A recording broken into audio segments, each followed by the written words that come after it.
What is up, everybody? How's it going?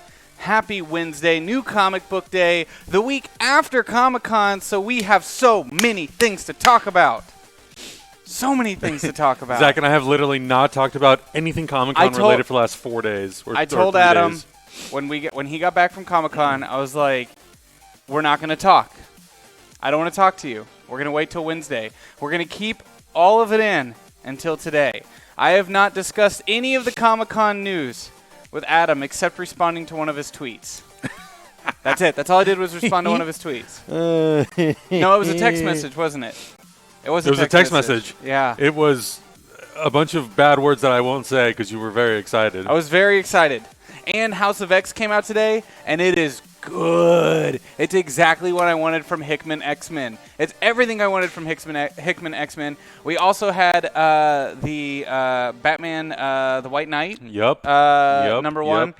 And we had Valkyrie number one came out this week as well. A new issue of Sci-Lords, the finale of The Flash Year 1. Quite a few good things. Yeah, lots of good stuff, and a couple good indies as well. So we have a lot to talk about today. You know, I don't know if you want to like pull some stuff up to show too. You know, we could do it loosey-goosey like that. Sure, I can. Well, you know what? What are you looking for in particular? Well, because we're going to talk about Comic-Con news, so I don't know if there was anything you wanted to like. I mean, I have a press. Actually, you know what? Here's what I'll do. Don't show this on screen, though. I won't. It's on just us right now. But I gotta actually, Malika, can you hand me the hot water? I just heated it up. I gotta make hot water. I have to make Adam a cup of coffee. Look, here's the thing. I woke up at 4. I don't know why. I just couldn't go back to sleep. So by 3 hours ago, I've already been kind of crashing. Oh yeah. Also, my coffee grounds over there in the grinder are good. The one over there. Zach, you had one job, my man. I'm sorry. I was getting the tech ready. But yeah. We have not talked about anything related to Comic-Con yet. Nothing. Because you weren't able to make it to the meetup. No. Because you were waiting in Hall H. I literally didn't go just so I could be at the Marvel panel, and I'm still mad about it. Because part of the whole reason why I was excited to go to Comic-Con was so I could go to the meetup and meet people and hang out with you guys, and I missed all of it, and I'm kind of pissed. And a lot of it has to do with how the whole press situation was handled this year for Comic-Con, which was basically if you are not a huge press organization like Collider or something, you basically were SOL. Really? You had to be someone really big. So you could get so you get invited by the studio to go sit in the reserved press seating. They changed it? Yeah.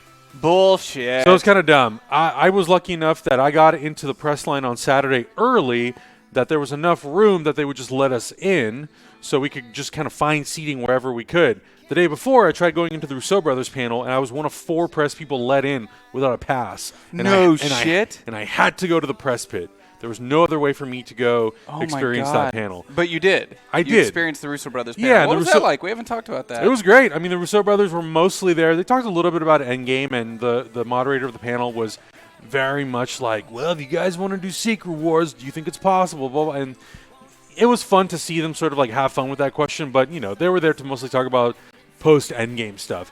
They announced a whole bunch of projects from their production company. I was going to say, that's what I'm more interested in. Yeah, so they're going to do an adaptation of Grimjack, this old pulpy comic that they were huge fans of growing up. They're going to do a reboot of the Thomas Crown Affair with Michael B. Jordan. Interesting. What else? They announced so much stuff. Battle of the Planets, they're going to be adapting that into an animated... And they didn't say animated film or show. Did they talk about Magic the Gathering? They're going to be doing Magic the Gathering. That will be animated as well. That's a partnership with Netflix. Yep.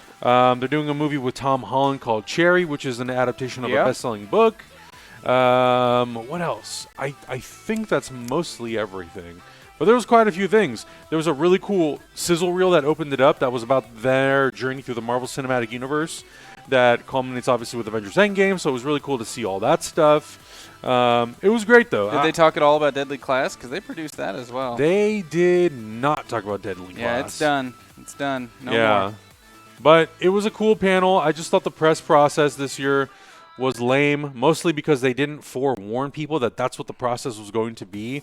It was kind of just like, hey, we're not letting you know, but this is what it is. And it's like, well, cool. This kind of burns me now I have to sit here all day through all the Hall H panels just so I can experience the Marvel Studios panel, which I will say I can't complain too much because I got to sit through the Star Trek panel, which I thought was dope. That Picard trailer trailer was great. Lower Decks looks awesome. What else did they show? Star Trek Discovery looks cool. I haven't watched any of it yet, so I don't really know the premise. We should watch it. We do? Yeah. Oh, we should watch it then. I have CBS All Access for Twilight Zone. Oh, cool. Yeah, I would love to watch it. So that was all great. The Westworld panel was so boring. It was such a boring panel. Really? The Star Trek panel was 90 minutes, and it felt like it was 30. The Westworld panel was 45 minutes, and it felt like it was 2 hours. Oh, my God. Was it super pretentious and like, we make Westworld? A little it's bit. It's so smart. A little bit. Didn't you like the time traveling in season 2? Well, it's not really time traveling. It's just the way we presented it to you out of order. We're so smart. There was a little bit of that, and it got a little boring after a while, and I was like, look, I get it. You know, you guys are really trying to talk about the future and tech and all that stuff. You're kind of talking trash about, you know, self-driving cars and speakers for the home. Yet when the moderator asks who owns all these things, the writers who talk crap about it all own those things. Well, of course. So I'm like, all right, well, cool. You guys are talking crap, but you're also like, you know, you own all these things, so whatever. It was dumb. But the Marvel Studios panel was. So, should we? Bad. Here, hold on. I'm about to pour your coffee. Pour me some coffee while I get these. While I pull you up got some assets ready. Pull up some clips. So clip. Yeah, I got access to the EPKs, which I don't know if I'll be able to access. The electronic press kits. Are they already Yeah. gone? Already donezo.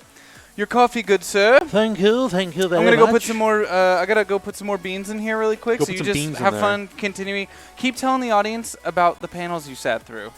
Yeah, I mean, the only other two panels I sat through was an animation panel, which was really, really cool. It was a series of animated shorts that was about 30 minutes long. Loved that panel. There were some really, really, really good shorts in there. There was one called One Small Step, which is about a young girl who really wants to go to the space program at NASA.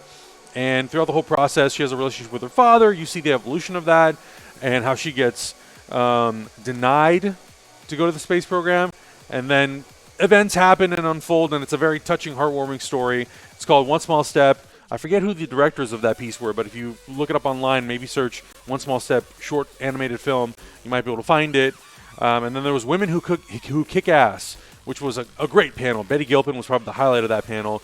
She is from Glow. She was absolutely amazing, really funny. Jerry Ryan made a surprise appearance because Ruby Rose was actually not there, which kind of was a bummer for a lot of people because she also didn't show up for the panel to Batwoman. So I think a lot of people were sort of bummed about that. There was also a Hall H rebooted panel after Marvel Studios, which was the Kevin Smith panel. I did not stay for that. Mostly because, like, yeah, I was there for Marvel. Sorry, Kevin Smith. I love you. Man, I also feel like I'm getting a little, like, under the weather. I don't know. Oh, you did just get back from Comic-Con, bro. Con crud. I think that it's also con crud? because I've been, like, sleeping with my window closed. And it's been getting really hot. And I think that's just been messing with my body. Yeah, probably all the germs. There are germs. You know, if I was just going to take a wild guess, Just probably all the germs. Man, what is this? Come on. Okay, well, you know what? So, I did not see the Marvel panel, and I wasn't even on Twitter when it happened. No, man, you I like was don't at- social media during important days. I really don't. I don't care. You're like, what's happening? What is this life? I don't care. Are things You going know, on? my wife and I are running a company, whatever. Listen, it was Saturday. Shut your butt. We were at a fan meetup, and then we had to drive back for 3 hours, so I was in the car. Did you drive? Yeah, I drove. You drove. Okay. Yeah, I drove. Okay. Do you want me on Twitter while I'm driving, Adam? That's dangerous. I mean, you've done worse things while driving. It's dangerous. Okay? So, yeah, I was driving, and I got home to a bunch of notifications, and it was a long-ass drive getting back. And got home to a bunch of notifications like, are you freaking out? And I was like, about what? Oops. And, like, it was funny, too, because I was trying to piece it all together randomly. Yeah. I just kept getting, like, tweeted at with different images and stuff like that. And so many things went under the radar for me until, like, hours later. Yeah. I was like, what the? This is huge. You big goof. So, specifically... Yeah. Lay it on me. Jane Foster coming in. Love and Thunder. Love the title so much. And I think Were you touching yourself when I was like, when Taika just said the word Jason Aaron and somewhere Zach Eubank just died? I was really happy. But I think you and I were onto something. Guardians wasn't even on the list. Yeah. Thor's up next. It's obviously got its very own complete full story. I think our whole theory about the Guardians being in the first couple minutes of the movie and then out is probably true. Yeah, I think that's going to happen. All right, well, I can't access this right now for some reason, so. It's gonna be like, oh, all the journeys we shared. I think we were pretty dead on that one. Yeah, no, I agree. And now we get Jane Foster coming in, Valkyrie looking for her queen, which is awesome. To rule New Asgard. Oh my God, though, I can't even.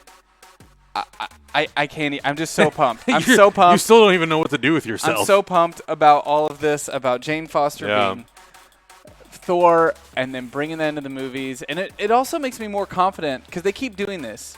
They keep taking moments from the last 10 years of comic books and bringing them into film. Right. And I honestly wonder if like there's some cross chatter there. Yeah. Of the studio team and the head editors at Marvel being like, we'll market test this for you. I mean, look, I wouldn't be surprised because, yeah, I think there's a lot of people who are comic book fans who recognize runs like the Jason Aaron run that are very, very good and won't stop talking about them. Yeah. And if you're a filmmaker and you're sort of treading water and seeing like what are people talking about when it comes to Thor, the X-Men, Fantastic Four, you kind of want to tap into a little bit of like what's really popular with comic book readers.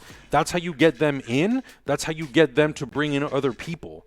You know, and I think that's been part of the success of the Marvel Cinematic Universe is that it tries to, as best as it can, to tap into a little bit of that comic book flavor. Yeah. So fans like you will go in and say, they'll never do Thanos right. And then you watch the movie and you're like, oh, shit, everyone go watch this because this is amazing.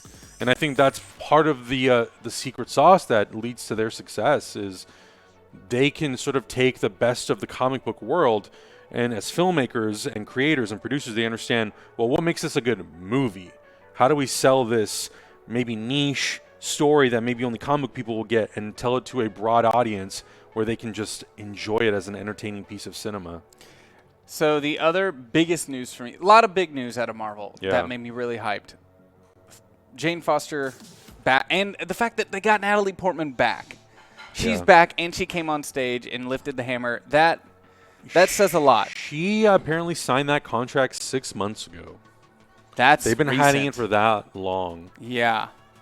Wow. But that's also very recent when you think about how she exited and she's like, I don't really want to be a part of this. Yeah. I mean, and I wonder if it was Waititi that like talked her into it. I think so. I mean, Kevin Feige did say in a post interview that, you know, Natalie Portman had always sort of at least like kept in touch, but I'm sure sort of based on what he said, it seems like, you know, Taika's pitch was really the thing that set her curiosity off and was like, okay, I'm now interested in coming back and doing this. Yeah, and Thor 4 was so good. Ragnarok. Thor 3 was so good that if if your last film with Marvel was Thor 2 and then you see, oh, okay, all right, this is a different direction. So I think the other thing for me, the absolute biggest announcement that blew my mind was Shang-Chi, the cast. Yeah. And also, so this is what got buried for me. All I kept seeing people talk about was Simu Liu. Or how do you say his last name? Simu Liu. Simu Liu. He's great in Kim's Convenience. Absolutely awesome. Yeah. Great. Dude's ripped as hell. Oh, yeah. Everybody just kept talking about that. And I was like, awesome. And then somebody mentioned Awkwafina. And then, like, hours later, I was like, I see in a random post, cast the Mandarin. It might have been you. It might have been me. But it was like your collection of everything. Yeah. And I was like, whoa. Tony Leung is playing the fucking Mandarin. You buried the fucking lead, everybody. This is huge. This is huge. Zach, you got to remember, not everyone watches One Car Why like you do. It doesn't matter. He's one of the biggest stars in Asia. He's one of the biggest stars in Asia. Americans don't know that. And people have to understand, He's never done a big Hollywood movie before. No, this is the first. This is his first big Hollywood film. It's fucking huge. You talk about winning over the Chinese market. Boom. It's right already there. been done. I mean, you have, but that is just... No, I mean, like, with that casting alone, it's done. Holy You've won. shit. I was crazy hyped for that. Malika's, I'm sure, here to give her thoughts on the Mandarin, given that she sat next to the first Mandarin. That was the fake one. Okay, tell us the story, The Malika. Fandarin. Are we about to talk about Malika's casting? I was just going to say, have you heard that there are some people in China upset about the casting decisions? Really? Yeah. Why? Oh. Yeah, it's your show. What? No, you can't. You just drop information and then walk away. You didn't give us any context. Why are people upset? There is some talk online that... You have to wear the pizza. You can't do that. They think we shouldn't try to fix bad characters. We should just make new characters. Okay. I think that's a valid argument. It is. I could see that point. But the actors themselves, I'm very excited for. And Tony Leung is very beloved in Hong Kong and in China. I mean, he's the romantic lead of a lot of wonderful romantic and rom-com-y kind of movies. He's a very talented actor, and I'm very excited for the world to see him. Dropping them bombs. Yeah. No, I think there's something to be said there, and I think we knew when they very first announced Iron Man 3 way back when, the Mandarin is something you don't want to touch. Right. And I think the only way you can touch the Mandarin is in a movie that is literally all set in Asia, is an Sure. Asian cast with an Asian director, so it can be done right. It can be done in a way that's like not a cartoon comic book character of the Mandarin, but like a head of a terrorist organization, mob boss kind of the Mandarin. It makes sense to me that they would do it this way and bring in a character that is one of the bigger villains in the Marvel Universe and do it right. Also, we're just watching this like highlight reel, and I have to point out, it kind of sucks because they brought in the filmmakers for each of the movies, and at least one or two of the stars, and they all talked about the project. This highlight reel is literally just like, and this person's here, and this person's here, and here's the next thing, and here's the next thing. I'm like, cool. It would have been cool to have Destin Daniel Cretton actually talking about Shang-Chi in this highlight reel variety. Right. You could have cut this a little better. We'll talk over it while this stuff's coming up. But I'm super pumped. I think it's absolutely amazing. Oh, yeah. Look, I so excited. Yeah, so the only projects from Destin Daniel Cretton I've seen that he's written and directed is Short Term 12, and I really like that movie a lot. Rami Malek is in it, Brie Larson's in it. There's a lot of really great actors in it, and the character work in there is so strong and so powerful. He then did a movie with Brie Larson called The Glass Castle, and I have not seen that. He wrote and directed that as well, and then he wrote this third movie that I can't remember the name right now, but the latter two movies have not been received as well. And I looked at some of the reviews, and it wasn't necessarily anything that had to do with, let's see, how would I put this? The character work is really quality, and the acting is very quality, which means there was like a really good directing, but it wasn't necessarily the story. The stories didn't necessarily hook people. Yeah. So, and I don't know if Destin Daniel Cretton is writing Shang-Chi, or if he's got another group of writers on board, but under somebody like Kevin Feige and that whole Marvel Studios production team, I'm sure that they're going to do their best to make the scripts really quality. We've seen that from Phase 3 going into Phase 4. I mean, they're really trying new things with integrating I'm Marvel sorry, Marvel movies with the TV shows. I fucking want that Night Monkey shirt. Oh, I know. I want that was that a pretty Night Monkey slick move there from Scott Derrickson. I want that come Night out. Monkey shirt. That's amazing. Yeah, it's pretty great. And you know, a lot of people have been commenting also on how Phase 4 is only 2 years long, and a lot of people are convinced, well, this must only be the first half. This is all of Phase 4. It makes sense to All me. 10 projects are Phase 4, whether there's 5 movies and there's 5 Disney Plus original shows. It is all Phase 4. It's just in a compressed amount of time. We got 10 projects in Phase 3 over the course of about 2 years.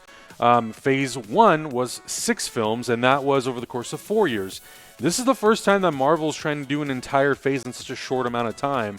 And a lot of people were talking and disappointed about how there's no Ant-Man, there's no Spider-Man 3, especially after the cliffhanger of Far From Home. I get it, but I think these movies take time to make. Of course. One, they take time to make. Two, I think like if you're going to go into Phase 4, the priority should be characters who are brand new to the Marvel Cinematic Universe or characters who have not had sequels yet. That was the whole point in Endgame. Exactly. To kind of set the stage for what's next. Exactly. And like Doctor Strange, Captain Marvel, Black Panther, they have not had sequels yet. So it makes sense that they're going to give those priority over a third Spider-Man movie, regardless of what that movie did at the very, very end to tease what comes next. I think the title, Doctor Strange in the Multiverse of Madness, is love it, amazing. Love it. The fact that Scott Derrickson said it's going to be a horror movie, hell yeah, is awesome, and I think that ties into Blade so incredibly well. Right.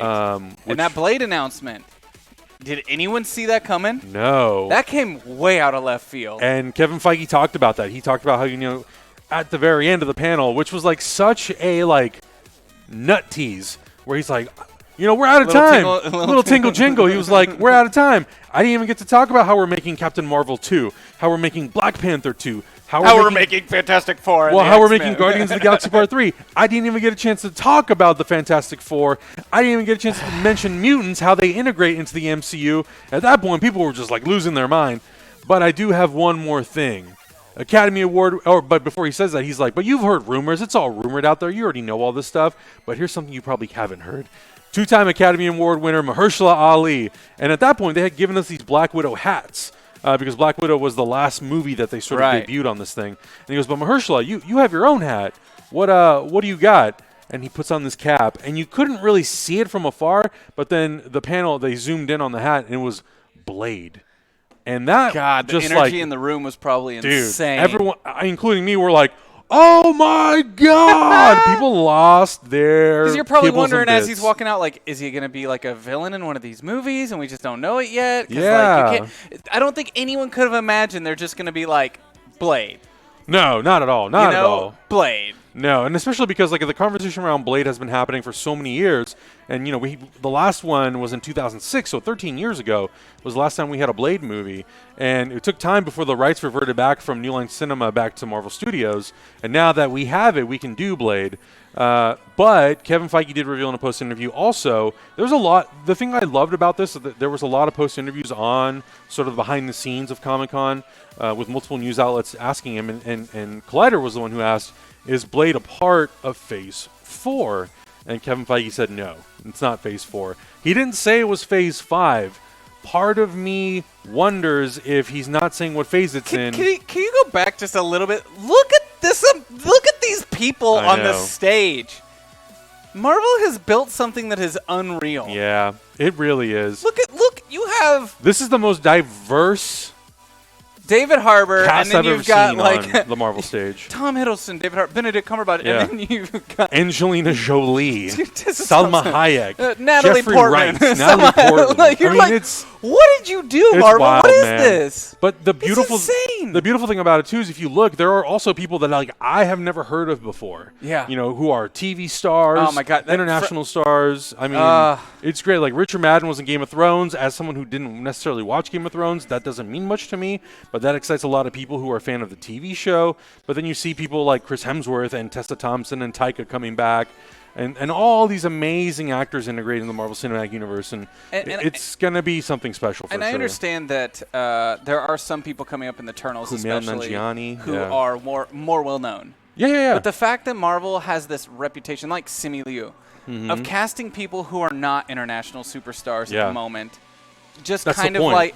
and building them up, bringing them into this lexicon that is the Marvel Universe, and making them stars. Yeah. They're like the modern studio machine that is pumping out these stars. It's wild. And I think that's one of the big things that Kevin Feige... I didn't see this either. This would have made me cry if I was there. Oh, dude. I would have lost my shit. Yeah. Look, I will say one thing. As much as I want to see Sam and Bucky in a movie, the fact that these two are getting a show, I think Anthony Mackie and Sebastian Stan are going to have such a fun time making that show because those two guys seem like they're just a blast. And... Anthony Mackie has had his first fitting. And Brule tweeted out. Huh? The villain. Oh.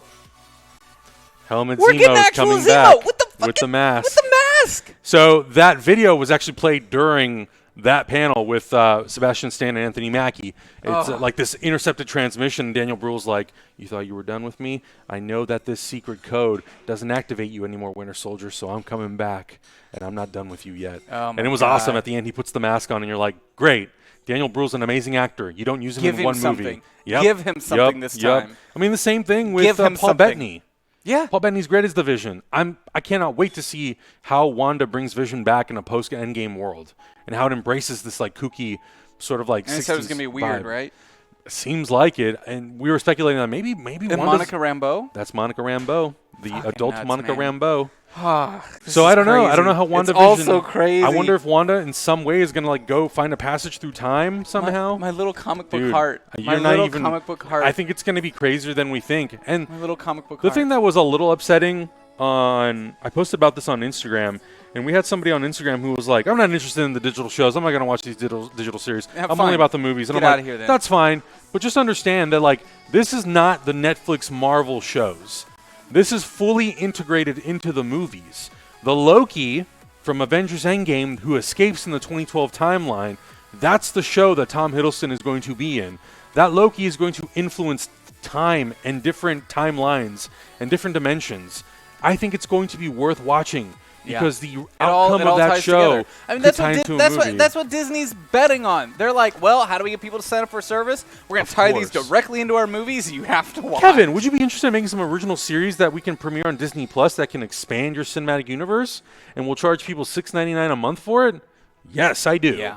I do see somebody in the YouTube chat saying it's a shame that Tony Stark doesn't get to fight the Mandarin or something like that. I honestly am so okay with that because I think Me that's too, also man. what makes it problematic when it's the Not only that, that's what makes it a cartoon. Sure. the But white tech billionaire guy Of course. fighting the Asian villain. But Like not you got to only make that- it a villain within its own world. Not only that, Robert Downey Jr. as Tony Stark has had 10 movies across the Marvel Cinematic Universe.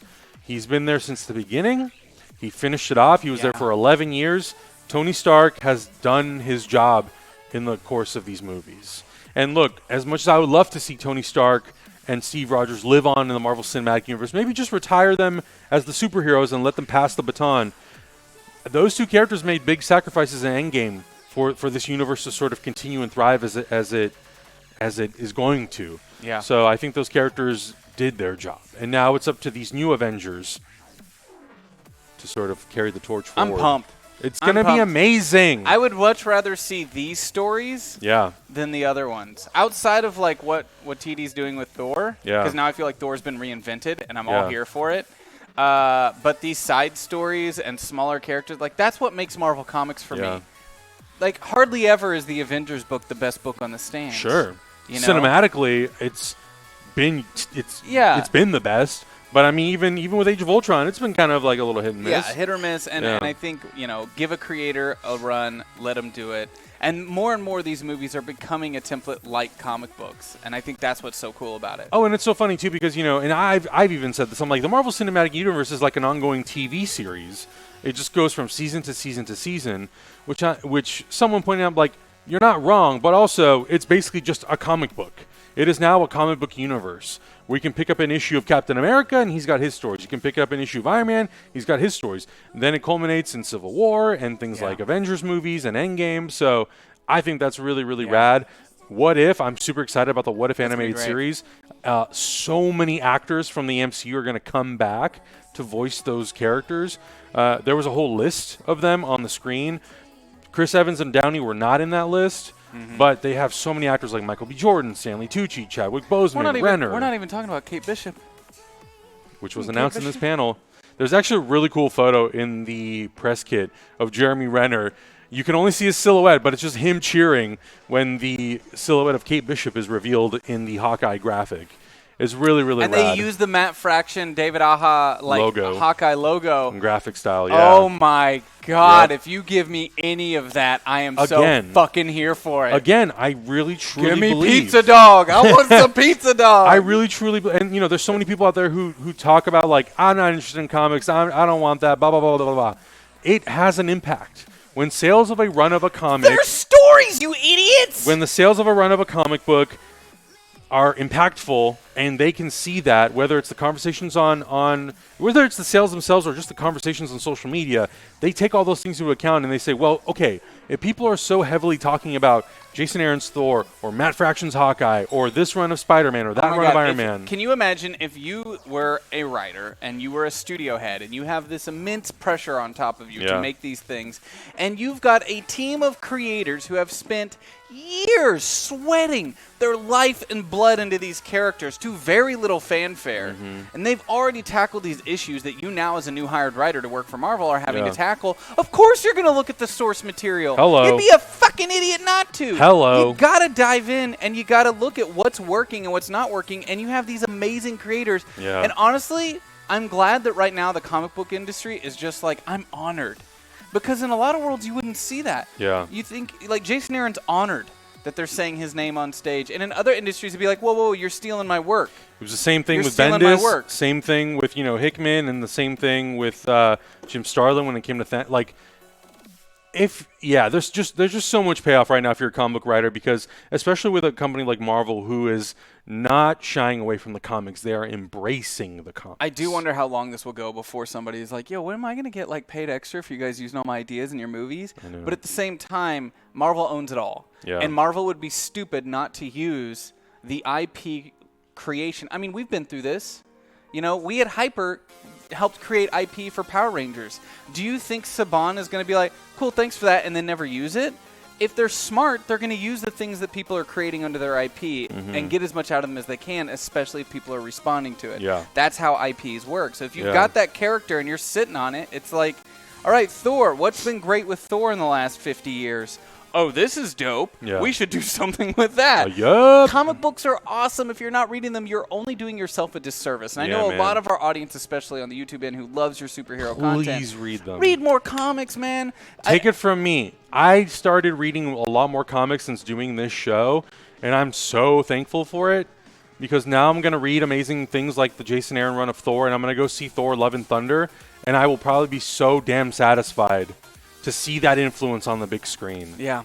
I think it's going to be amazing. And I think just in general, it'll make you such a more well-rounded fan, but also like an ambassador for these characters, because when people ask you, you can reference them to things in the comic books. It makes it, and honestly, you get a lot of extra insight too. Yeah. Reading Jonathan Hickman's Avengers run brings so much extra insight into the Black Order, into Thanos and that power structure and how that all works. And you would be damn dumb if you didn't pick up Hickman's new House of X, because it's almost like when you're reading it, you're like, this is a blueprint. Dude, I'm not going to lie. So we read like the preview, and I think that was like the first four to six pages. The preview didn't tell you shit. I kept going, and I was like, dude, I was sitting there, I'm going, dude, they're gonna turn this into a movie somehow. They're gonna take this and they're gonna take all these elements and they're gonna sprinkle it in. That last page where Magneto's like, you have new gods now. I was like, oh! I'm telling you. Fuck yeah! You should really be paying attention to Hickman's run. I feel very confident to say that elements of that will somehow make it into the Marvel Cinematic Universe. The tone, the vibe. I'm pretty sure it's gonna be like the feeling you get. I also think that that's going to be how they introduce Fantastic Four and X-Men together into that universe. Honestly, I could see the X-Men being the misunderstood villains of a certain phase.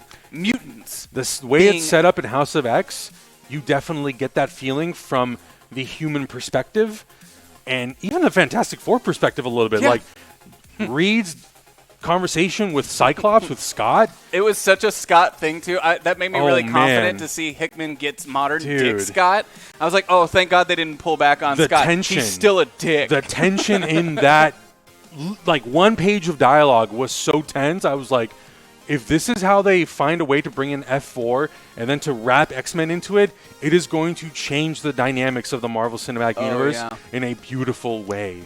It's amazing, and I know Noah Hawley wrote that script for the Doom movie. I wouldn't be surprised if the Doom movie ends up becoming the Doom Disney Plus TV show. Didn't that get pulled though? Is that not happening anymore? No, he had a meeting with Feige about it. He had a meeting with Feige about it. I wouldn't be surprised if they repurpose that shit into a show, and then they create a Fantastic Four movie, and the movie will bring in Doom from the TV show. I have a feeling that and I think Noah Hawley's going to be involved somehow in the Doom project. And there's a lot of rumors that Ant-Man director Peyton Reed really, really, really wants to do Fantastic Four. So, I don't know. I think D23 is coming up next month. So they did this whole announcement for Phase 4. Mm-hmm. Do I think that we need a Phase 5 announcement? No. I think Kevin Feige... Focus on the characters we got. I think Kevin Feige gave us enough. But Kevin Feige also did say that they have a 5-year plan, which means there's another 3 years of content that was not revealed. I think it's a very slim chance we're going to get it at D23. But if it happens, don't be surprised if we maybe get 2023 or 2022. What's coming? Just in that 1 year. Maybe it's like, hey, this is the first part of Phase 5. Fantastic Four, X-Men, Blade. And then, we obviously have the announcements of the other things. Guardians 3, Captain Marvel, and Black Panther 2. So, I don't know. Marvel is in such an interesting moment right now because the Infinity Saga has concluded. Some of the characters, their stories have concluded. And now it's sort of up to them to do whatever they want. Phase 4 doesn't have to span 4 years. It doesn't have to be 10 projects. The same thing goes with Phase 5. They can shorten or lengthen these phases however they want over the course of project or years. And it's going to be really interesting to see what they choose per phase and what's going to be a show and what's going to be a movie and how those things all tie together. After this panel in Hall H, I truly didn't know. It's the first time in years that I've kind of been clueless as to what Marvel's building towards. Yeah. And I love that. Because as much as I love the announcement of Phase 3 5 years ago, we basically knew everything that was going to happen. And we knew all the characters that were going to survive because we knew all the structure of all the movies. And the fact that we just know Phase 4 and most of it is new stuff with a little bit of old TV show-wise. Also, no mention of a Deadpool 3. And Disney's not going to sit on Deadpool. They're not. Even though some people think, maybe Disney doesn't want to touch rated R. Disney owns a lot of studios. I think they'll find a way to work it in because Deadpool made a lot of money. Also, and Disney's here to make money, so they're going to do it. Not only that, I don't think that Disney as a studio is going to end. Fox. I think Fox, the entity, will still exist. So projects like Avatar and or rated R projects like Alien and Predator, when they decide to reboot those things or whatever they're going to do with them, they still need some sort of a banner to house their rated R projects. You're not going to see a Walt Disney Pictures rated R Predator movie. That's not going to happen. They're either going to create something new or they're just going to leave Fox as its own entity that will then house those things. So I think it's possible. I can see that happening. Yeah, I think it's very possible for Deadpool 3 to be a Marvel Studios production, but it will be within the Fox moniker. Fox under the Fox banner. I don't know. I do see there's an opportunity there to bring him into the Marvel Universe proper, especially in regards to Spider-Man. They just have a really close history there. And the tones match. At a different level of age range, but the tones can match well. But there's ways there. But that's Marvel, SDCC. Were there any other superhero announcements of the on the comic book side of Marvel, they announced the next step of X-Men. Yeah, which was awesome. I wasn't there. I didn't catch any of the comic books. It's 6 books, 2 of them written by Hickman. Okay. This starts in October at the end of House of X and Powers of X. And then we get it's basically like a 90s relaunch, but in a weird way because you can see that they're relaunching everything. I think it was called... somebody in the chat let me know. I don't have it on the top of my head. I should have wrote it down. Too many things of X that have been in my head in the last day. But I know Excalibur's on that list. X-Force is on that list. Fallen Angels is on that list. Isn't it Fallen Angels? Is that what it is with Psylocke? And then we get X-Men. And I'll remember the other one a little bit. There's 6. It's a 6-book run. They're refocusing X-Men. And I'm so pumped. I'm just so pumped. Also, someone mentioned in the chat that when they announced Phase 3, when they announced Phase 3 5 years ago, there was also misdirection and things were changed and added. Of course. Yeah. But the misdirection was Captain America and the Serpent Society. Within the same panel at the end, they surprised everyone and said, actually, it's Civil War, because they didn't want to reveal at the top because it's such a big announcement and it's such a big story to do in the cinematic universe. But some things shifted around. Inhumans went from being a movie to a TV show, a really bad one, And the deal with Spider-Man hadn't been done yet. So then they ended up adding Spider-Man into that universe, which shifted a few movies. But generally, the Phase 3 of the Marvel Cinematic Universe was pretty much the same thing.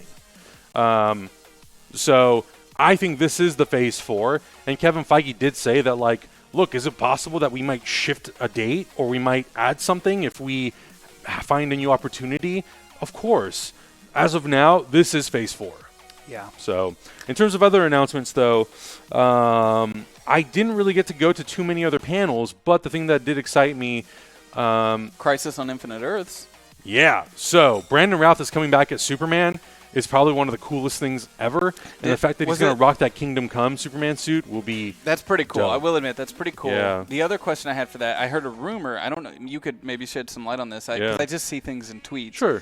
That the Teen Titans from DC Online, DCU or whatever. DC Universe? Yeah, might be showing up in the Crisis of Infinite Earths. So storyline. I've seen a lot of those types of reports that, like, just a rumor? all these characters are coming into the Crisis on Infinite. Like, I saw Linda Carter and Tom Welling. I even saw Burt Ward, and I think Burt Ward is the only one that I think has actual true validity that may have been confirmed at a panel. I don't know 100%. I don't think that's going to be the case. I think that there are probably some other deals and sort of things that probably would have to, like, happen in order for those characters to show up. So I don't think that's true. I think Crisis on Infinite Earth is going to have mostly the CW heroes, and they might bring in one or two people. Like, I think Linda Carter is very possible because she's already been on Supergirl as the president. Yeah. I think Burt Ward is very much a possibility because he's such a legendary part of the DC universe as a whole. Tom Welling, I think it would be cool if he came back as another character, whether it's a superhero or whatever. I don't know. I don't know if DC Universe characters will pop in there, though. I think that would maybe confuse audiences. But they did announce that September 6th, the brand new season of Titans will premiere on DC Universe. That's awesome. Aqualad's going to be in it. Superboy's going to be in it. We get Aqualad? Aqualad, yeah. That's awesome. Deathstroke will be in it. They showed a trailer, which they didn't release publicly online. And then they also did announce... Wait, they did show a trailer? They did. They showed like some sort of clip, yeah, but I didn't see it because I didn't go to the panel. Oh, okay. What was the coolest thing you saw? Oh, you got to see the Black Widow trailer. I did. Teaser. I did. Because I was going to say, you got to see a couple things that other people didn't, and we'll have to wait before they see. The Black Widow thing, I think the Black Widow trailer will probably come out soon because the movie comes out in February. Didn't they say they're putting it March on the teaser is going to show up on the release of in-game Blu-ray? I thought I saw online today that they're putting the teaser for Black Widow on the in-game. Yeah, I'm not sure. I mean, I don't know what the next Disney movie, the next big Disney movie that's coming out, but I would expect, or it's going to release during D23. So it's very possible in a month that it will actually release publicly. It was great. It felt very much like a Bourne movie meets John Wick. And the majority of the... are we finally going to get good fight scenes in a Marvel movie? It looked pretty damn cool, man. Okay. I will say. The hand-to-hand combat looked pretty badass. The majority of that trailer was a fight scene between Yelena, played by Florence Pugh, and Natasha, obviously Scarlett Johansson. But it was an amazing hand-to-hand combat sequence. And we got to see Taskmaster, which was really cool. We found out that David Harbour is going to be playing Red Guardian, which is the Soviets' answer to Captain America. That's pretty much sick. Yeah, so I just from that trailer alone, it looks really cool. The movie takes place in Budapest, so I think that means that we will see Nick Fury probably. We will probably see Hawkeye, even if it's just in a cameo capacity in that movie. Even if it's just in the third act, I think we will see those characters. But I think the focus obviously will be on Natasha and her relationship with a lot of these other characters in the movie. Have they announced who the stunt coordinator is going to be for Shang-Chi yet? I don't think so. Because I'm waiting anxiously for that information. Mm-hmm. I think it's still early days. I mean, Shang-Chi doesn't come out until, I think, 2021. Okay, I will say some of the fight scenes in Winter Soldier are great. Yeah. Some of the fight scenes in Winter Soldier, and that's the best one yet, but they're really tight and contained. Yes, but you got to remember, a lot of them are also superheroes. Yeah. So there's a lot of stunt work and a lot of like wire work and the VFX work that sort of helps that. Black Widow, for the most part, looked like it was just solid hand-to-hand. I want person that. on person. I want it so bad. I want you to call up the guys. Call up the stunt coordinators from John Wick that also do the Raid movies, and just get them in the room with you for Shang-Chi, and let's make that shit happen. Right now, they're like exclusively doing a shit ton of stuff with Netflix. They just released a new trailer for the new Netflix martial arts series, The Wu Assassins. with the dude I from the didn't raid. see that. Oh, I heard about that. I I'm didn't pumped. see it though. Oh, I'm pumped for that. Woo! Yeah, overall, I thought it was it was a pretty decent con. I obviously missed things like DC movies. I really, really wish they would have brought something. It's a bummer, you know. I think there was a good opportunity for them because they have things like Birds of Prey, Wonder Woman 84, New Gods, all these female-directed films that they could have really showcased. And I don't think anyone could have said one over the other. Maybe you could have thrown in the Blade thing and people were like, maybe Marvel edged out DC a little bit. But I think they had really strong movies to showcase. Now, I hope that because they weren't there this year, that they will come back next year and they will blow our minds with you know, the Batman, the Suicide Squad sequel, New Gods, and whatever other things they're making. We'll just miss out on Wonder Woman 84 and on Birds of Prey and the emancipation of one fantabulous Harley Quinn. But it is what it is. All right, well. Con, baby. Comic-Con, man. I really enjoyed not being there this year. No offense to anybody. You know, I think I had so much work to do, and I was at home. And can Yeah. I tell you, honestly, the day Malika had to go down for a panel, because Malika had a panel, you were there, Malika was there, a lot of our talent was already there. Yeah. And I'm just like sitting at home, and it was so quiet.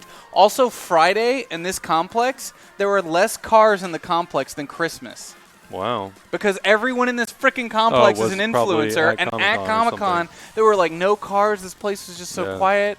It's like the great exodus from LA to San Diego. I During mean, that's basically how I'm Comic-Con. going to feel when you guys go to Gen Con. Yeah, true. It's just going to be me and Kaiju. But it was nice. It was nice. And honestly, the news comes out so quick online. I'm like, I like it like this. Yeah. I'm cool with it. Yeah, I mean, I think for me personally, I love the experience of being in those panels. Like, to be in a Marvel Studios panel when they do really cool stuff like that, it is a real treat. It's like going to a concert and seeing your favorite band after they haven't toured for a couple of years. Yeah. That's what that feels like to me. So I enjoy that element of it. But the way that the press thing is handled and just how crowded it is and all that, It's I nuts, don't, man. that I'm not a fan of. It's nuts. It's cool to see friends, run into people you haven't seen in a while. That's Yeah. what I love about cons, but they can be pretty overwhelming. They can. Gen Con's coming up next week. If any of you watching are going to be at Gen Con on the YouTube end of things, please say hi. We have 15 to 17 people from Hyper RPG are going to be at Gen Con. None of those are me. We have a huge group representing us at Gen Con, except for Adam. Yeah. And we're going to be there in force. And a lot of us here are all going to be bringing our Switches with Ultimate Alliance 3 on it. And that's another fun thing in the world of superheroes that happened last week. That's since right. We last It talked. dropped on Friday. Ultimate Alliance 3 came out. I was actually sitting here playing it right before the show started. It's great. I'm loving it. It's really fun. I've heard good things. It's really fun. They throw in some great Bloodstones in there. Elsa Bloodstone's in there, and she's dope. She's got huge damage dealing moves. She's got long range, short range, melee, and long range fighter. It's great. Oh yeah, Adrian Ventura is right. Doom Patrol Season 2 was also confirmed. Oh, and, hell and yeah. Young Justice Season 4. Great. Both. Young Justice Outsiders. Great. Swamp But Thing, Swamp no Thing. love. Your best show you made. Okay. Yeah. Okay. I mean, honestly, though, I like Swamp Thing a lot. In fact, it's very much my style. But I want more Doom Patrol more than I want more Swamp Thing. Okay. Because I want more people to greenlight things like Doom Patrol. Sure. It's really I want weird more out people there. to make Yeah. shit like Doom Patrol. Put that shit in my veins. Yeah, it's gonna come out next year, and it's gonna debut on HBO Max and DC Universe simultaneously. And a week before the show premieres, they'll put Season 1 on there. Nice. So Okay, well, lots of stuff out of Comic-Con. lots. Lots of stuff. I didn't even talk about Batman Beyond coming to Blu-ray. That's pretty cool. That's pretty cool. Only 11 episodes are not going to make it, though, Oh, really? because they were damaged. Oh. So they're going to be up-res from some DVD, probably. Yeah. Oh, well. Anything else exciting happen at Comic-Con that we should know about that you Um, experienced? A lot of people Burritos? went to Lolitas to get California burritos, and I'm so proud. They followed me on Instagram, and they want to do some sort of sponsorship next year. Really? Good man. Good man. That's a good man right there. So get ready. Get your Good man. Get your bellies ready for burritos next year. We have a Gen new Con is burrito in place. We have a Indiana. new burrito place right down the street from us, and it's dangerous. It's dangerous because it's right there, and Yeah. I hate it when that happens. I don't hate it, but I'm trying to keep my dad bod belly under control, Yeah. and it's just right down the street. delicious. They have this thing called crack Gen Con sauce. is in Indiana, right? It is. Indianapolis. I'm so pumped for Gen Con, though. It's one of my favorite cons. So many of our fan base are there, and it's a place to sit and play games with your friends and your fans. And it's a con unlike any con I've ever been to. And I want a Comic-Con like Gen Con, and I haven't found one yet. I'm sure there's one out there somewhere, but it's not as popular. Do you know SDCC could have been like that, Sure. but it turned into a giant commercial for all things media. Yeah. Gen Con is a celebration of games. There are people selling games there, but overall, it is a celebration of games. I mean, there's a room that's open like 24 hours that's like the size of a football field, and people are just playing games in there. In the hallways of the convention center till like 1 or 2 in the morning, people are playing Werewolf in giant groups to the point that you got to get tickets to play because so many people are playing Werewolf out in the chat or out in the hallways. It's just such a unique experience that's really cool. It's just a neat thing to see when you don't feel like you're being bombarded with ads in your face constantly and you're just there to experience games. I also feel like Comic-Con has a lot of movie screenings, TV screenings, a lot of gaming, like tabletop gaming. I just don't think there's anybody out there who brings enough attention to it. But it's there. When I was making my schedule for Comic-Con, all those things were like It's filled. there. I mean, Malika was on a panel about tabletop RPGs, and the room was full. Yeah, it was full. It was a packed room. There's an interest. There just hasn't been. They haven't figured out a way how to like balance the attention between like Marvel Studios and tabletop RPGs. Like they haven't found a way to like how do we spread everyone? How do we smear everyone evenly around all the con events? Like they haven't figured that out yet, and I don't know if they will. Yeah. I know a couple people have asked this. How do we feel about Scarlet Witch being in Doctor Strange? Great. Why would we be upset with that? I think one of the big ways you differentiate yourself from Phase 1 through 3, start doing more team ups. I love the idea of Falcon and the Winter Soldier. Do more of that stuff. I think it's rad to pair up characters like that. I would love to eventually see. I love this song so much. This one? I love this song. It's so good. I think it would be genius at some point to maybe like team up Shang-Chi and Black Panther or something. Like, do these team-ups. I think that's how you make fun movies. I want that. I want 2 different universes or similar universes together as one, fighting one common threat. Like, I'm so pumped for that Doctor Strange team-up with Scarlet Witch. It's going to be awesome. So we should probably start talking about comic books because dude, this I feel like book's so hard to navigate. I could probably talk for the next hour just about House of X? About House of X. Sure. And why I love Jonathan Hickman books. Let's just get into it. This is my pick of the week. Is it your pick of the week? Yeah, probably. It's very, very dense. Like, you cannot skip a page. You have to read everything. And that's like, it's a Hickman that book. detail is so like. You don't just not skip pages. You read the fine print. Oh, you read everything. Like you read the fine print. You turn everything, you read it like you have to. Because if you don't, you're going to miss a detail that later on is going to pay off. And I love that. What I love about it is the way it tells a story. And I've said this before about Hickman. Sometimes he reads better in a volume. At one go. I could see that. Because you kind of need all the information at once because it's being presented to you in a way that isn't necessarily usually how comic books are presented. There's a lot of vagueness, which creates mystery. And I personally freaking love that. I love mystery. It makes me want to keep reading. It makes me want to tune back in and find out what happens. And knowing that Hickman is in charge of this storyline, and we're going to get one a week until October. For the next 12 weeks, it's going to alternate either between House of X or House of 10 or Powers of X. Or is it Powers of 10? I think it's Powers of 10 and House of X. Okay. Because Powers of 10, more mathematical. Great. Yeah. Sure. Math, whatever. We'll get there. But we're going to get to talk about this every week until October, and I'm really excited about that. Yeah, same. So we learn a lot in this issue, and we're going to look at it together right now. Yeah. We're just going to go through here.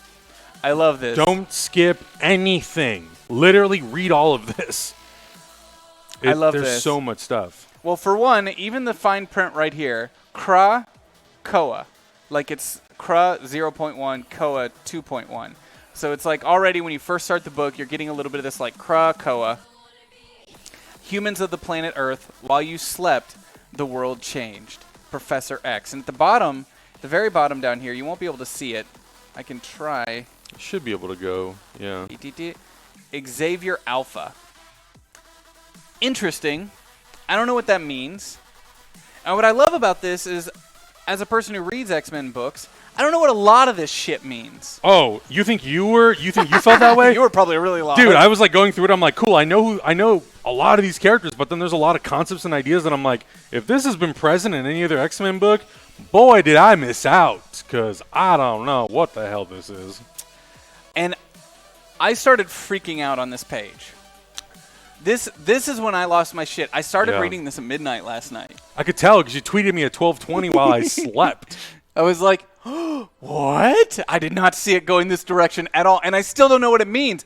But very clearly in this it's like bottom Morpheus frame, looking over the Matrix or something. oh man, like the pods. his director notes on this is great too. If I you didn't get a read the chance to read director notes those. on how the art's supposed to look, it's really great. So you got these pods. We know we're in Krakoa. Yeah. If you're paying attention to what was said in the beginning, you're like, oh, Krakoa, he's the mutant who is the Earth and all this stuff. But this right here made me immediately like lose my mind. I'm just gonna go ahead and get to it here. Dude, the chick is hatching from the egg. That's very clearly Scott and Jean. Yep. That's Yep. fucking Scott and Jean. Yep. Why are they hatching from eggs, Adam? Bro, if I had those questions, I wouldn't need to read 12 weeks worth of comic books. And I'm excited to in find the director's out, though, notes, why. he basically says to his artist, I want this to be like 2001 Space Odyssey, and the apes are coming up around the monolith. Dang. Bro, I just bought 2001 in 4K. Now I he's got a like- reason to rewatch that. He's like, Xavier is the monolith, is what he told his artist. And that's why you get this. Fuck me. That's Yo, I want to rewatch the hell out of that movie that's now. your monolith right Dude. there. Yeah, I mean, it's a trip. It's a trip seeing Professor Xavier in this style, because this, when we get to the part where Magneto says you're now surrounded by gods, that's immediately the vibe I get from Xavier. It's Oh, like, this is yes. a god Yes. playing with I get humanity. so many. The vibes and it's not just the helmet. The vibes Right. I'm getting Just immediately the are. tone. But also, I feel like it's Reed Richards from the Ultimate Universe. Like it has that kind of vibe to it. And the fact that the Richards are a part of this storyline, like I'm starting to wonder, like, are there some other things here? Is this secret? Because I'm like, is secretly here? Is this? Because I know Hickman also worked on Fantastic Four. Yeah. And he brought in Xavier in Secret Wars in the Ultimate Universe. I'm like, are you just putting this right in front of us? Is this one of those things where it's right in front of us that this is actually Reed Richards and not Professor Xavier? I'm so glad that you brought that up, because I was like, could this be Reed Richards? Are we being fooled here? Should I not believe what's happening here? Is this some sort of like alternate reality? Like, what is going on? What is going Cool. on? I'm glad that I'm not that stupid, because I was thinking the same thing. I'm wondering, because it doesn't. It's very specifically going out of its way to say this isn't the Xavier you know. Yeah. We won't even show you his eyes, which Right. means you're not supposed to trust him. Right. Anytime you hide a person's face like this and you reveal only the bottom half, you're Yeah. telling the audience, don't trust this person. This is a lie. So here's a great question from the YouTube chat from Matthew Rondello. What happened before this book? We don't know. Okay. That's kind of the whole point. Because even the book So there was no itself- lead-in. It's just like, No. hey, I'm Jonathan Hickman. Here's X-Men. No. Have fun reading this and being confused for 12 weeks. The book itself tries to give you a lead-in Sure. on this next couple pages. Oh, To also me, that, I my know. X-Men. But then when you see that, you're like, fuck, is it him? Because only Xavier, but then again, Richards from the Ultimate Universe is a megalomaniac, and he could say Also, to me, my X-Men. Reed Richards, and look, this could just be me just now speculating, whatever. I find it very interesting that he has a beard in this. Oh, you do? Well, I don't feel like I usually ever see. Oh, Reed I'm Richards used to in it. Really? Okay. It's then been it's around just for a me while. then. It's been Okay. around for a while. Never mind. It's been around for a while. I'm X used to that. it. I'm used to it. I'm used to it. But the reason I'm bringing it up is that Hickman goes out of his way to tell you who all the Omega level mutants are in the world in this book. Yeah. And Franklin Richards is one of them. Yeah. And it's highlighted. And it's just like, and they bring Fantastic Four into the story, which is an interesting thing to do when you don't have to. Yeah, and sort of like understanding like what kind of their position is in this X-Men universe, which again, I'm like, this feels like it could be blueprinting movies so easily. Yeah. The book is supposed to be a fresh start. It is a reboot, relaunch. You do not have to have read.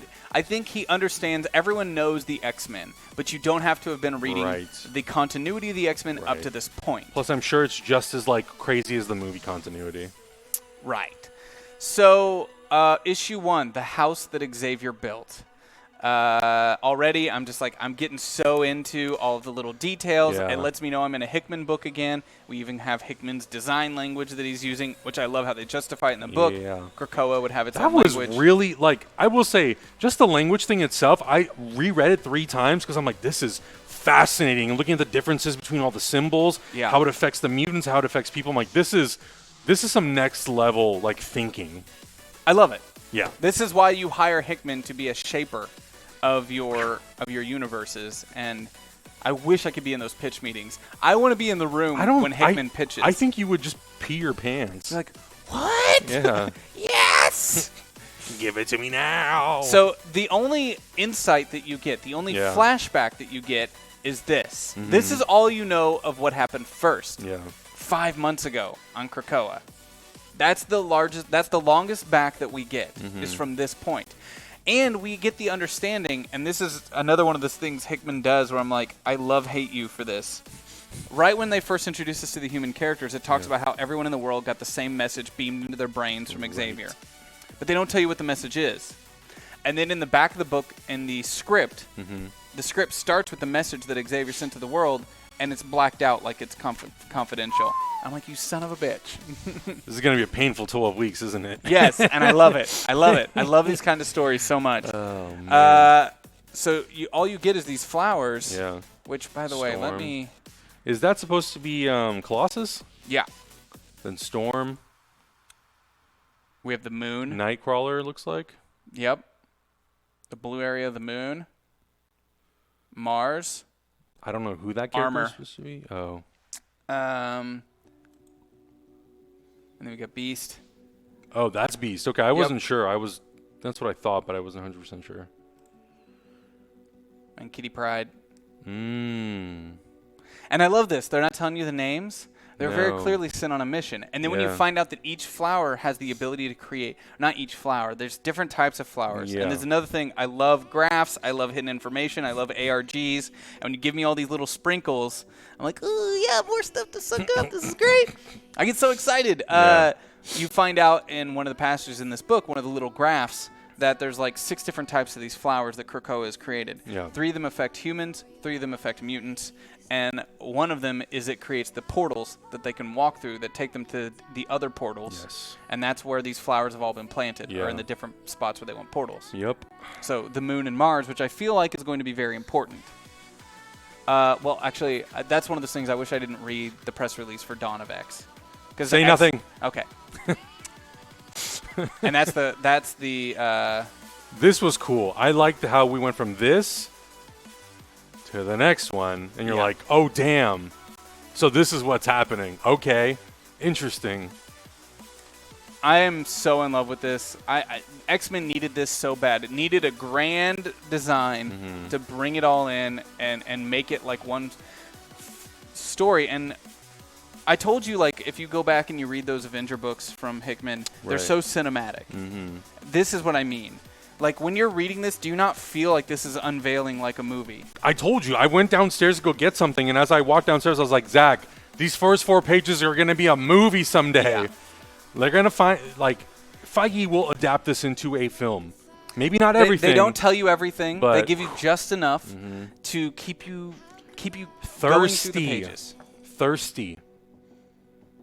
Like, this will blow your mind when you go into a theater one day and it's like, oh, this is how they're rebooting X-Men. Yeah. Rad. And then we get all of these ambassadors that show up from around the world. Also, like, Hickman writes a lot of dialogue. Yeah. It is never boring. No. It is the most, like, intriguing and, like, suck you in dialogue ever. You're learning a lot about the world as you go. Yeah. Because as It's a fan of fascinating, X-Men, man. you're trying to figure out what's going on, so you're hanging on every word. Yeah. You're like, why are they here? Who are these people? What the fuck's going on? These Who is this? These 22 pages genuinely felt like a 48-page book. Yeah. And you feel like you get so much money's worth in this thing, man. Yeah. And this director's edition we got off of Comixology is like 160 pages or something. It's so long. So much stuff. I love this. I love this sequence with the diplomats. This is how I love that you're learning. everything is so concealed from Yeah. you. The X-Men are concealed from you. Xavier is concealed from you, and you're learning about their position in the world through humans and their perception of them and the current predicament that they're in. I love that as well. It adds a layer of gods to them. They're unreachable to us. We can't even perceive the position that they're They in. don't call to you, or you don't call to them. They don't just Yeah. answer. Where are the X-Men in all of this? Oh, you got. You You'll find out. That's why you have to read, man. and it is not boring. It is not boring at all. No. This is so.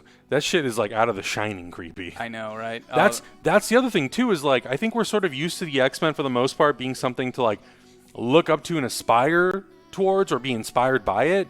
You look at this and you're like, this is creepy. Like, not in a horror way, but there's just something unsettling about. They're like, there's something not right here. Well, honestly, but I'm into it. my favorite X-Men stories are like that, and I think part of the reason the new X-Men run from Grant Morrison struck so many people is the X-Men are weird. Yeah, They're fucking weird. The X-Men are weird. Yeah. They're not human. Yeah. And where do they fit in the world? And I think Morrison did some That's the whole thing. amazing stuff. And I feel like this couldn't be possible without Grant Morrison's run. Yeah. I don't think it could be. And I feel like Morrison had to set the stage to allow this kind of weird. And there's even like a little like in one of the when they're doing their little tour, there's some little like call outs to Morrison's run actually. Oh, okay. Of you get Zion and stuff. Gotcha. But I love this. I love the reveal that you're not going to meet Xavier. Fucking Magneto in his straight up gangster outfit comes Yeah. in. You're like, oh, damn. This is either going to end horribly, or this might be the most intriguing conversation between humans and Magneto. Is good. I'm going to reread this a couple times. Same. Most likely. Oh, honestly, like, I read it once and I was like, if I had another hour, I would read this again. Yeah. Because it's so good. So here's where we learn about the flowers of Krakoa. This is fast. The mutant island of Krakoa. We'll just do a little bit of work here. Let's put in some effort. Is not just the home of mutants and their seat of the nation state. It is also the only known producer of the primary economic resource of the mutant nation, the flowers of Krakoa. And this is another thing that made me so fucking pumped for this book. And you get a lot of it when the diplomats are talking too, of like how to make the X-Men relevant. The X-Men have something that humans want. They've created something that can cure their illnesses, help them live longer lives. And it's like We want to enslave you, mutants, but we also really need you. Exactly. Instead of trying to control them, instead of trying to frighten them, use the pharmaceutical companies to persuade them and influence them. Make them worry about their mortality in their own way. So for humans, the Krakoa flowers. Oh, shit. Oh, What's Shiza. supposed to happen? Okay. Human drug L. Delivery mechanism, fabricated synthesized pill. This flower produces a drug that extends the life of a human for 5 years. I would take 7 of them. Human drug I. Fabricated synthesized pill. Produces an adaptive universal antibiotic, a super drug for humans. Okay. And then the next one, human drug M. This flower produces a drug that cures diseases in the mind. Diseases of the mind in humans. Reading that, I feel like that is going to be super important. That's going to come back. I think they're all super important, but I why think do that you specifically go is out going of your to be, way to call something a disease of the mind? Yeah. What does that mean? Immediately, I read that, and the first image that popped in my head was Xavier. And I'm like, okay, this is going to be a huge... I'm also... do you think there's any significance to the letters themselves? Well, they're in... Other than, I don't know. I don't know yet. Yeah, I think it's too early. I'm one of those people who wants to be like, no, it's just, he likes labeling, he likes graphs. But in 5 issues, it might be like, here's what the letters stand for. And you're like, son of a bitch. Yeah, that's possible. And I love this. Now we have the ones for mutants. Krakoa, delivery mechanism flower. This flower grows a gateway, a pathway from where one is planted to its twin gateway on Krakoa. And then we have the next one, habitat. This flower produces a habitat. It's a self-sustained environment, a biome that is part of the interconnected consciousness of Krakoa. It's alive, baby. 100%. Oh yeah, is going to come back. Look, we can even go out there and say 200 because it's going to be a thing. This is coming back right here. This non-naturally occurring flower produces a habitat that exists outside the collective consciousness of Krakoa, a place within the island ecosystem that Krakoa doesn't know exists, a Krakoan tumor. Why would you even tell us that unless that's extremely important and there's something nefarious itself happening within Krakoa that Krakoa doesn't know about?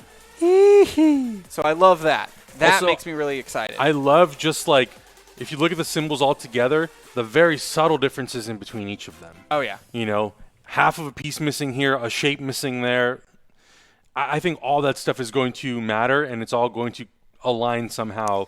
He did in the this for a finality. lot of his books. He did it for Avengers. Yeah. By the world builders have their own language. In Black Monday Murders, it's the symbols that the demons are using and stuff like that. And God Mammon. Okay. So much good shit.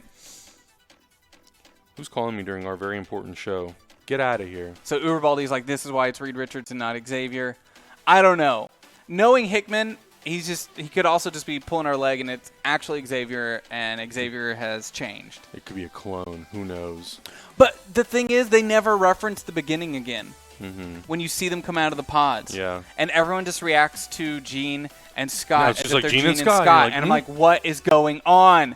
What is going on?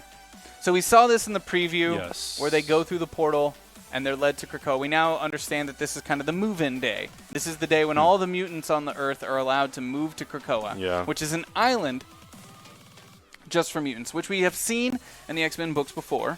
Genosha was an island as well. Genosha was in Dark Phoenix, wasn't it? Yes, it was. It was. The movie that none of you saw probably, but it's there. So I'm loving it. We do have a lot of different mutants from across the years showing up in the book. I also love how the computer's calling out the mutant and their alias. Mm-hmm. That's really cool. But like the artwork is beautiful. Look at this. It is like a paradise. But this is, I mean, that's part of what makes me really wonder what's going on. Same. That terrifies me that it's a paradise. But that's like, that hairy guy's name is Logan. Mm-hmm. And then you just cut over to Wolverine, and he's laughing and playing with kids. And there's no, like... He's not even, like, there's no featured. dialogue from Logan. No. He's not featured, and then it's like, welcome home, Jean. You're safe here. We all are. I'm like, who the fuck is this Xavier?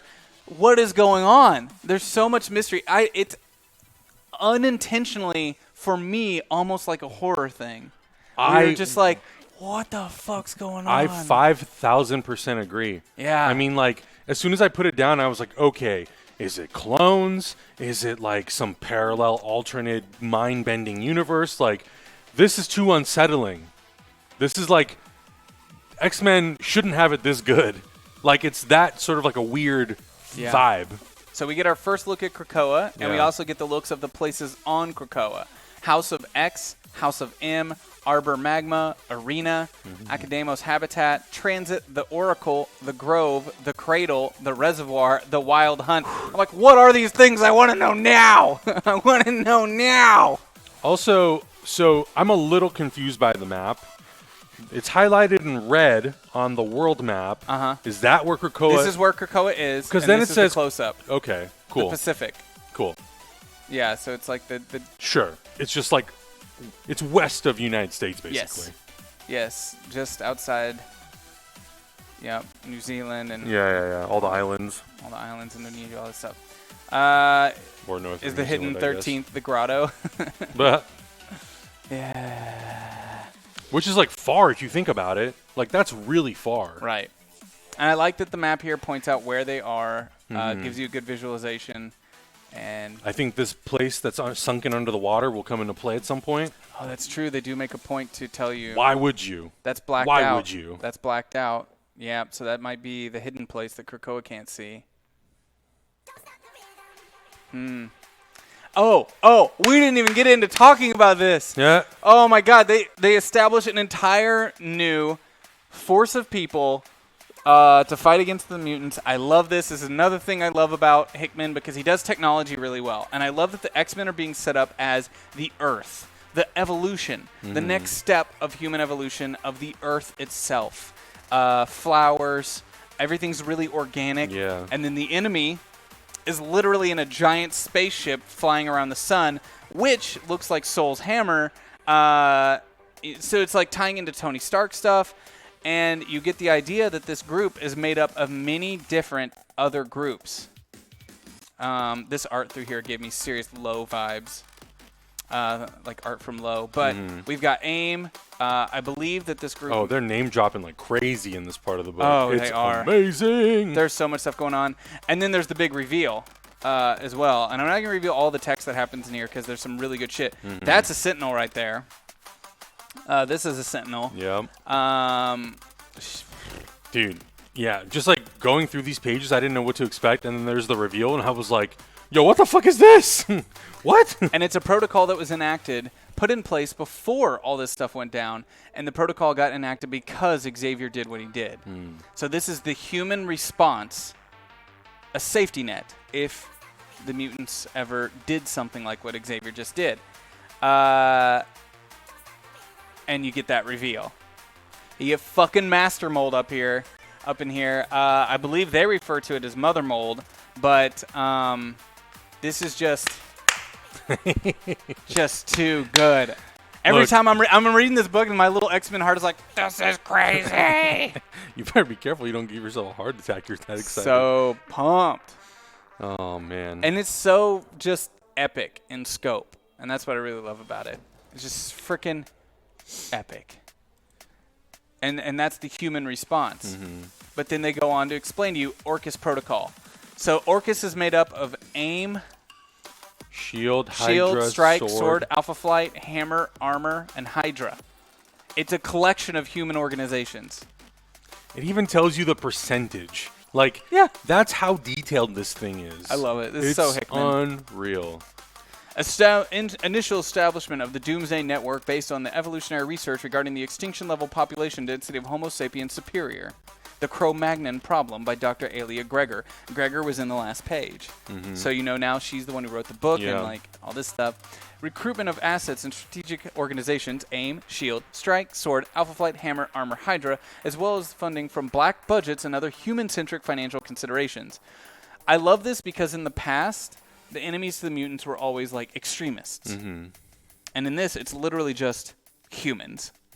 All of the organizations that were good and bad coming together to be anti-mutant. Not just, crazy religious people. Right. Build for Doomsday operation under the premise that there are 3 areas of concern: population, financial, and territorial. Orcus assets establish watchdog programs to observe undetected mutant influence. So into it, man. This is exactly what I want from comic books. And it goes deeper. It just keeps going. It tells you exactly when this was put into place. Yeah. It tells you exactly whenever it happened. So it's like there were 3 different keys that had to be hit: population, financial, territorial. And it tells you at which point these things were kicked off. And then because all 3 were kicked off, then the protocol gets enacted and everything goes into place. It's rich in detail.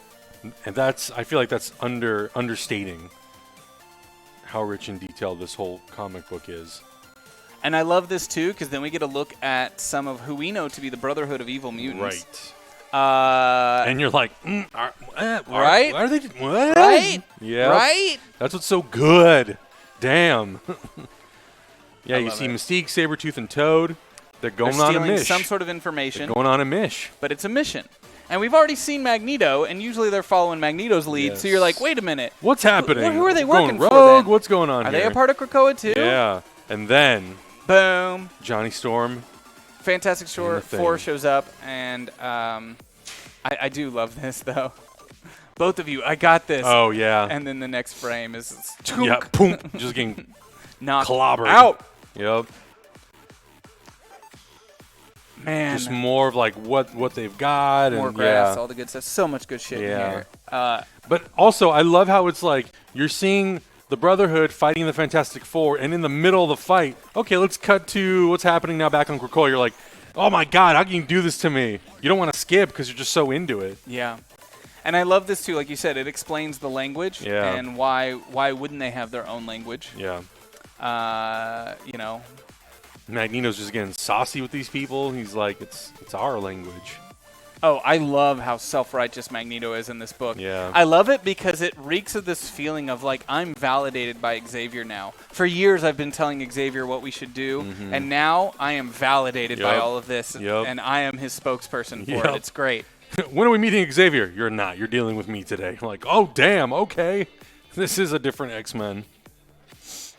So you made your own language. Of course we did. One cannot create a distinct culture without it. And make no mistake, that is exactly what Charles Xavier is doing. I still, when I read as these characters, the ones at least that have been featured in the movie, I'm still reading it as Fassbender. It's so hard to not do that. I do it as Ian McKellen. I did. I started Ian McKellen, then I realized, oh, this is young Magneto. Okay, I got to switch to Fassbender.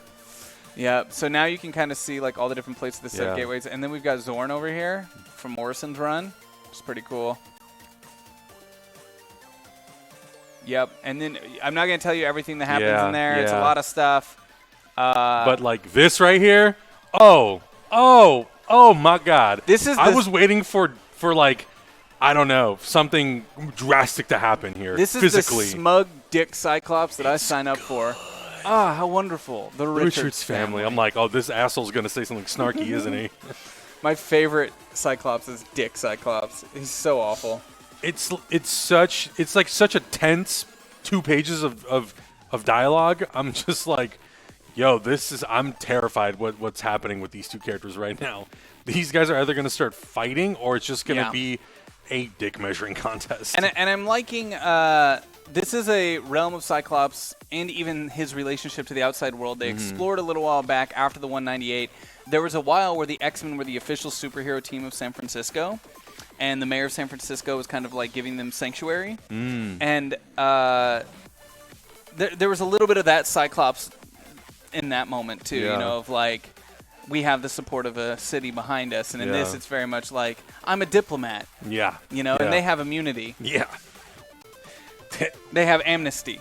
Yeah. He kept saying, you know, they have amnesty. And do you really want to...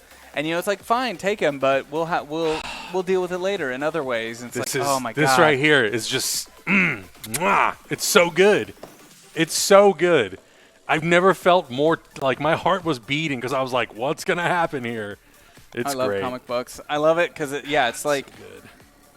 Such a good standoff here. The tension. And it's as tight as those pants. It's paired off with the best mwah at the end of it. I love it because he's like so smug and dickish. Fair enough. We'll reveal this to you because it's like I love it. Even the way the face is drawn. Come on now. So it's like, fair enough. I can see you feel strongly about this. Why don't you keep him? We'll deal with it some other time, some other way. And as he's walking away, Cyclops, this amnesty, the other thing Xavier's doing, what are you all thinking? My family spent our entire lives being hunted and hated. The world has told me that I was less when I knew I was more. Did you honestly think that we were going to sit around him forever? Just take it. Of course not, but it's really very simple, Susan. I love it. He's turning away from them as saying this. He's simple, like, Susan. Yep. Yeah. I believe in what Charles Xavier is doing. And this part is such a, like, dick Cyclops. Please, greet your son for me. And tell him when he's ready, he has a family on Krakoa waiting for him. And that's where, like, oh, that's right, Franklin's a mutant! You forget all the way up into that point, and it's just like, digging the knife in. Yeah. So good. He goes for the dig, and then the twist. Yeah. It's great, man. I love the Shadow Uzumaki. Oh, God, what the fuck? Yeah. I'm telling you. Oh. So this is, like I said, Franklin Richards, powerhouse, reality manipulation, universal, human, as Alliance. So they go through and tell you all of the current known Omega-level mutants, which is really fun as an X-Men fan just to go through here. Jamie Braddock, Robert Drake, Joshua Foley. So you've got basically Monarch, Iceman, Elixir, Marvel Girl, Legion, Magneto, Proteus, Mr. M, Storm, Exodus, Kid Omega, Powerhouse, which is Franklin, Vulcan, and Hope Summers.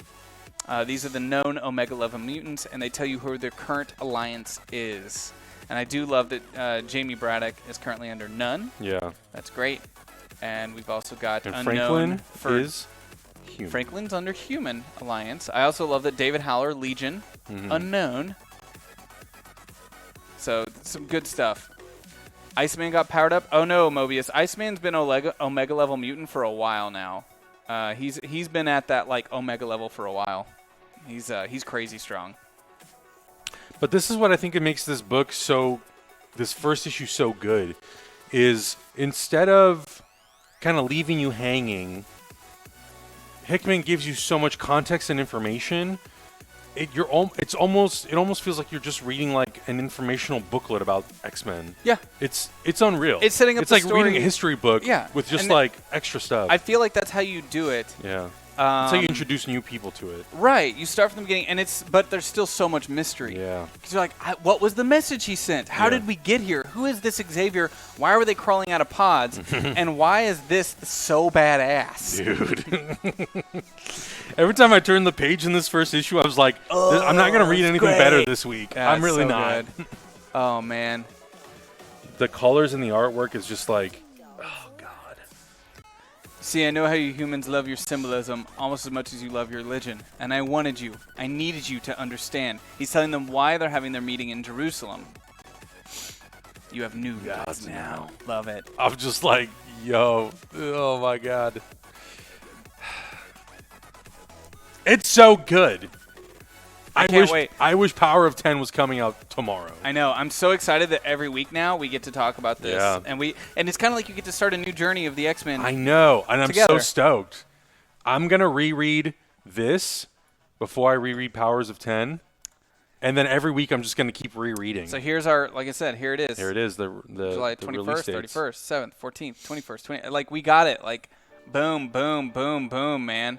By mid-October, we'll have read so much good stuff. And I can't wait to look back on this in 2 months to just be blown away by like what we just experienced. Here's all the variant covers that came out. Yeah, which we saw some of these, yeah. Yep, we did see some of them. Oh, thank you. Guys, my tummy's going to be wrecked tonight. Yeah. Wreck that tummy. Coffee and Mountain Dew. Woo-hoo. Looks like you and I are watching a movie after this, so we can just be close to a bathroom. Yeah, right? Ugh. Like these two dogs. Look at them. So we got all variant covers for the book that came out. All right, so we got... And there's so much. I recommend picking up the director's cut from Comixology. There's so much stuff in it. They give you the script, and the script is chock full of great shit like this. It gives you extra insight, but also takes things away from you. It's so good. Like, now that I've been exposed to Jonathan Hickman, I'm scared that I'm never going to put down an I've iPod. got so much stuff, man. I've got so much stuff I can show you. I've got his entire Avengers and New Avengers run. And I've been terrified to dive in because you and Hector have talked about how just, like, immersive and deep it is, and I'm like, man, if I do this, I won't put a book down, and it's going to be trouble. Black Monday Murders is one of my favorite comics of all time. It's so good. So good. Well, other books did come out this week. Yeah. What time is it? We can very quickly talk about some of them. I didn't get to as many as I would have liked to because, you know, we're prepping for Gen Con and there's other stuff that we're working on. So, Yep. But I did read. Well, I guess we can just go through it. We'll just go through really quick. Amazing Spider-Man number 26. This was a fun one because it reintroduces the superior foes of Spider-Man, which, if I was going to say anything negative, it would just be that you're reminded how Nick Spencer is better at writing the villains than he is at writing Spider-Man. Gotcha. Because he did such a great job on Superior Foes of Spider-Man. Yeah. And he does such a great job of capturing that kind of dumb lower-level criminal element. He's really good at it. Yeah. And he's not as good, I think, at writing Peter Parker. But Gotcha. really fun to see the Superior Foes back. Batman Curse of the White Knight number 1. Did you read this one? I did read this one. I will be completely honest with you. Because of how impactful House of X was, I read through a lot of these, and they just like didn't live up to it. Washed over you? Washed over me. Like in this first issue, Joker's recruiting Azrael, and he's basically just trying to take down Gotham City and wants Azrael to take down Bruce Wayne, a.k.a. Batman. I did not read White Knight. Did you? I did. Okay. I did read it. And like again, I liked it. The art was cool. The art style was cool. It was a fun read, but because of how Hickman, how much depth all you for just a minute. I got a bathroom break. Okay, I will keep these people entertained. Because of the depth that's put into House of X, it really makes every other comic book this week not. I don't want to talk down on any of the other books because I like a lot of these books, but the depth that's in the X-Men book it's incredible. Here, let me jump over really quick. Zach didn't tell me which one. There it is. This is the end. I hate when Comixology does this. Let me go back to the beginning. So like, there's really great artwork in this stuff, and the story I think is very interesting, and I think it's an interesting premise.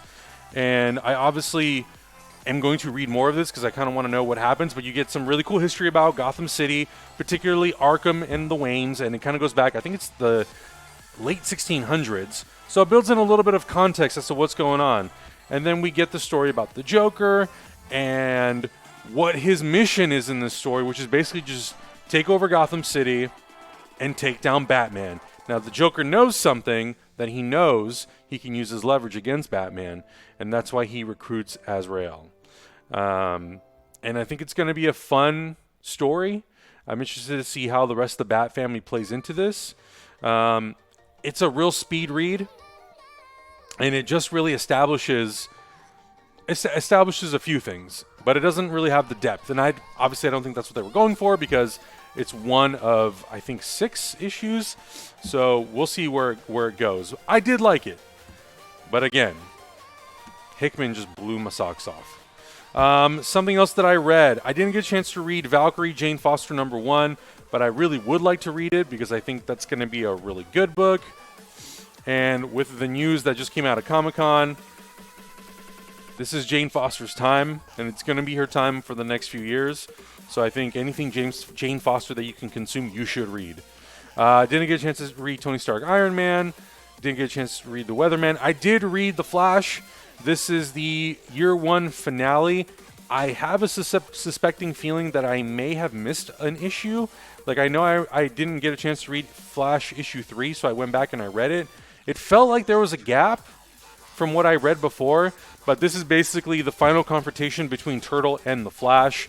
And the Flash basically has to return reality back to the way it was. And his reality now has 2 turtles.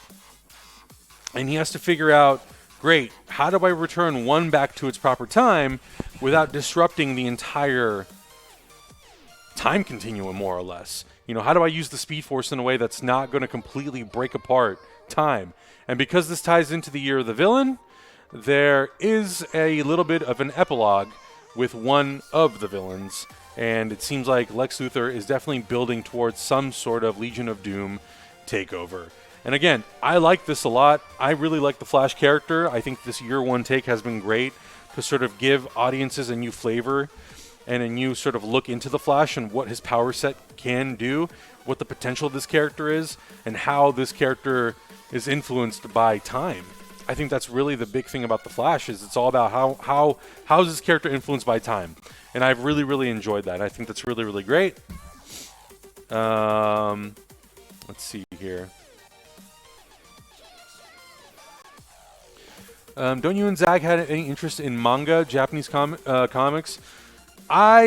So I mostly stick with stuff that I know, because if I veer off too far, at that point I'm consuming way too many comics and way too many graphic novels, and it becomes a little too overwhelming. And because we have such a limited time with what we can read prior to doing the show, I really try to stick to stuff that I really, really, really, really, really want to read. And for me, a lot of that is DC stuff. I love DC. I love the world of DC. So I tend to stick with that. I'm obviously not gonna pass up an opportunity to read a brand new run of X-Men. That's why Zach mostly sticks to the Marvel stuff, and I tend to stick to the DC stuff. So, but if you have any recommendations, obviously we're open to recommendations. Like, we're not gonna turn any recommendation down. It just really depends on the time. And throughout the week, we will definitely try to go back and read some stuff. But it really depends, like, obviously we had Comic-Con, so it's been really busy. And I don't even think last week, was I on the show last week? I genuinely don't remember if I was on the show last week. I think it was just Zach talking about Far From Home, if I remember correctly. I did read issue 2 of Sci-Lords.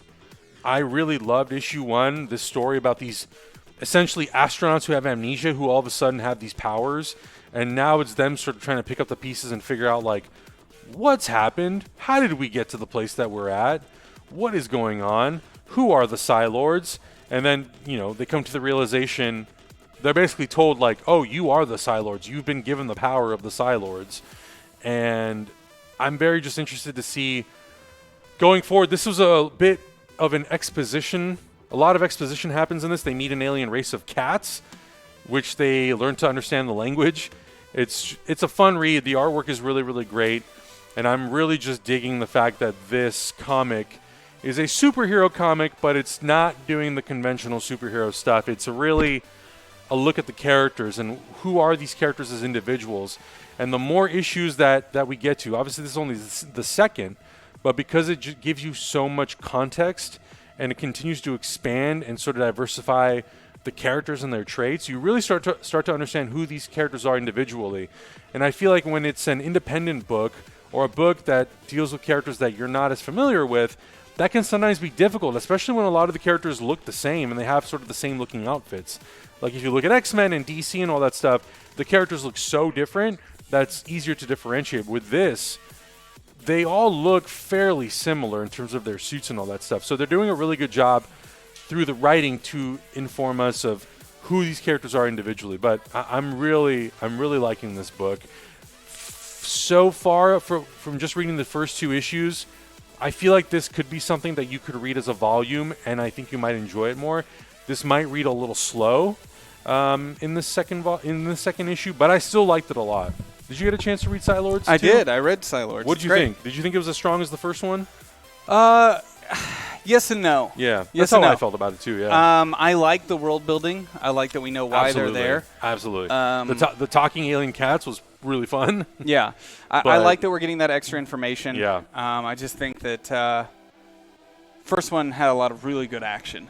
I feel like the first one just started off with such a bang. Yeah. And the second one sort of like toned it down a little bit, and it was more, I was telling them it's more exposition. Yep. But I don't hate it because, again, it's like, cool, we do need to sort of establish. The art is still really good. Yeah, the art is really, really, really, really good. The art is still really good. Yeah. I know, let's see, did you get... That's where I stopped. I stopped at Sci-Lords. Okay. Did you check out anything... What was the other thing I read? There was something else I thought I read. I think I read quite a bit more this week. But I'll just touch on the ones I really liked. Sure. I did check out Swordmaster #1. Mm-hmm. Coming out of the pages of Agents of Atlas. Yeah. Is Swordmaster #1. There's 2 stories in it. It's fun. It's setting up that world that Agents of Atlas is a part of, which, by the way, I'm trying to set up an Agents of Atlas RPG for this weekend. I'm having a little hard time casting it, but I'm trying to get an Agents of Atlas RPG together for this weekend. I think it'd be really fun. But so far, I think I've got Malika and Stella Chu are the only 2 I got in right now, so I'm still trying to get that cast. But, but that was pretty good. It's Weatherman #2 was really fun. Yeah. I need to go back and read Volume 1 because so far issue 1 and 2 of Volume 2 have been awesome. Nice. Okay. So good. And the art's absolutely amazing. Valkyrie Jane Foster #1. Did you get a chance to check that out? I didn't. I'm into it. Yeah? I'm into it. I told people, I was like, look, with the announcement on Saturday, now's the perfect time to consume as much Jane Foster story, even though it's Valkyrie. Get all the flavors of Jane Foster because you never know what's going to happen in the future of the Marvel Cinematic Universe. Yeah, and you get to learn a lot about the powers that are transferred to her and how those powers work. And she can basically create any Asgardian weapon into her hand. Just like she pulls them out, makes them. The wings are part of this weapon as well, and she can make the wings go away and come back. And it's really great. If I ever get reborn, please bring me back as an Asgardian. Please. I actually really liked Web of Venom Funeral Pyre, too. Oh, yeah? This is not Donny Cates' storyline, but it's building up into it. It's leading to Absolute Carnage. And if this version of Carnage is going... If from this book, if this is the Carnage we're building towards in Absolute Carnage, this might be the first time I've ever been into a Carnage storyline. No way. This is straight up a horror book. Sick. This is a horror book. This is 100% just straight up horror, and it's really dark. It's really like grim, and I mean, that cover is great. right. So Andy Benton, she used to be Mania back when Flash Thompson was Venom. And it sounds like Carnage is trying to collect all of the people who have a trace of Venom still in them for Null. So God Null. So Carnage is like one with God Null now, and he's working for God Null. We so saw. that's awesome. We saw. There was last week was it last week? There was some book with Null in it. Silver Surfer Black. That's right. That's what it was. Okay, that makes sense because I looked at the cover. I'm like, it kind of looks like Silver Surfer a little bit. Yeah. It's like it looks like it's like borrowing a little bit from that style. I talked about Flash. You talked about that one? Yeah. Cool. Sci-Lords talked about. Middle West still fucking killing it. Yeah. This book, the ending of it was just, it hit so hard. It hit so hard. This whole book is about like a kid growing up with this storm inside of him that's been passed down to him by his abusive father. Okay. You know, his father's an alcoholic, abusive individual. And this book, this issue, it goes down this path where he has to talk to this like God bear, you know, about what path he should be taking. And he tells him, you know, you have to go on this journey and you'll find your answers in the north. And you don't see it, but the very last page is like the wind basically saying, hello, grandson. Sure. And it was such a great build-up because it's like he's trying to find out what led to this. How do I keep myself from becoming what my father is? Yeah. And all of this deity and these other people are telling him you need to find the source, and this is where you have to go to find the source to overcome who you will be. And then you realize in the very last page, it's because you have to confront your grandfather, who you are almost certain is what led to his father being the way he is, and the storm that gets passed down. Really quick, I just want to give a shout. There are 413 people watching us on YouTube right now. Wait, what? That is the highest. Why? What are you doing? Because I know how to make thumbnails and titles. Oh, they want to hear us talk about... We did, though. We did. So, Thank you for watching. So we do this every week. There might have been more people here before. I just want to say, we love the Marvel Cinematic Universe and we love the movies, but this show is about the comics. And whenever we get an opportunity to talk about the movies, we absolutely will. But I really encourage you guys, especially on YouTube, to watch this show and read some of the comics we recommend because like this stuff will play into all movies, not just Marvel. DC stuff, everything in the future. I highly recommend it. So thank you for watching. My first instinct when you told me that many people were watching, like, what did I do wrong? Yeah, right? What did we do? So the only reason I looked was I forgot that we do have the Super Chat on YouTube. We can't access it on the screen. They don't show up on the screen. So I pulled it up. There might be a few tips, so I will look through it, but I want to give a shout out to Nerd Nation with the $9.99 tip. If you want to start reading X-Men, where should I start? Read House of X. Do it. It's a perfect opportunity to jump in. We were up to 543 earlier. Wow. Impressive. Well, thank you, YouTube. We do this every Wednesday. You should tune in and listen to us talk about comic books. I will put this out there. So before what I was doing is I was unlisting these videos and then putting them up later. It's pointless. We're just going to make them public right after. Because Did you do that this week? I'm going to do it for this episode. Oh, okay. So there's no point for us to delay these episodes because it's like at that point you're behind on comics. Stopical. Yeah. Stopical. All right. After that, I read Marvel's Epilogue. I wanted to read this. Art by Alex Ross. It is beautiful. Bro, it's amazing. There's so many looks into comic books from the 70s and 80s. Like, it took scenes out of them and put them in. Yeah, that's awesome. It's beautiful. It all takes place in an ice rink on Christmas Day. It's beautiful. It's great. Amazing art. I didn't get a chance to read Lodger, but I can tell you I am super pumped to read this. David LePam, he does the book Stray Bullets. Cover, man. And I love Stray Bullets, so I'm excited to check this out. Did you get a chance to read Justice League Dark? Next week, I want to come because I want to revisit a lot of these because I want to continue reading tie-ins to Year of the Villain because I'm very intrigued with what they're doing with Lex Luthor. Nice. They're doing some cool stuff.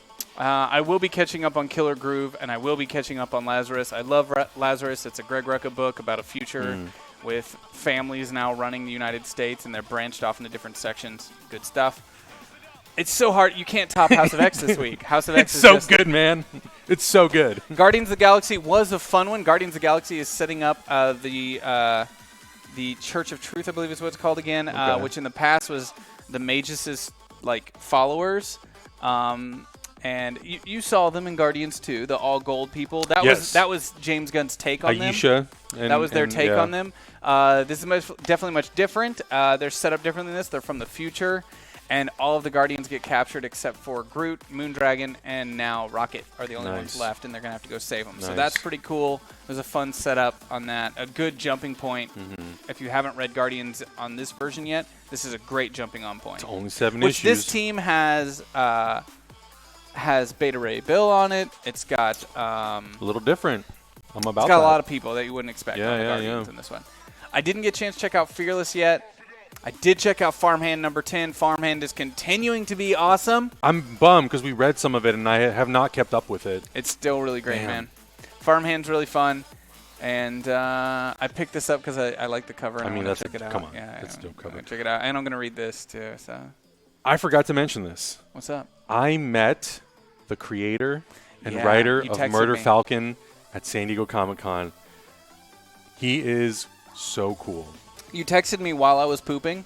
I was drunk. You were pooping. It all worked out. I was like on the toilet, and I was like, "Whoa, oh, cool!" And I don't know who was more excited, me or him, because he was just like, "Thank you, thank you, thank you." I was like, "No, man, thank you for writing it. It's so good."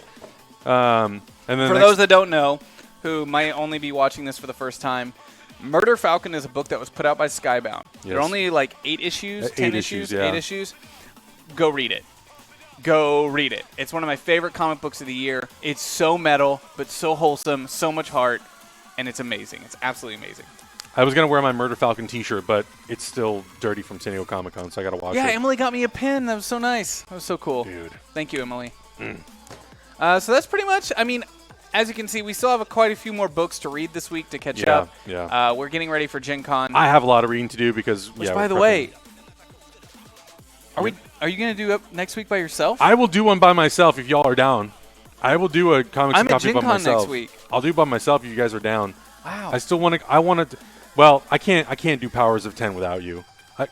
I will talk about it. You know what I'll do? I'll read it because I'm going to be way ahead of you. Pre-record a video that I'll play? I'll record something on my phone and send it to you. Sick. Okay. I'll record it because I'm going to be picking it up. Oh, come on. How are we not? I'm going to be picking it up. I'll be at Gen Con next Wednesday. You should have a guest come by Yeah. Okay. with you. Maybe like Whitney or somebody. Yeah, that might be a good Since idea. people are trying to get Whitney to take your job on Twitter.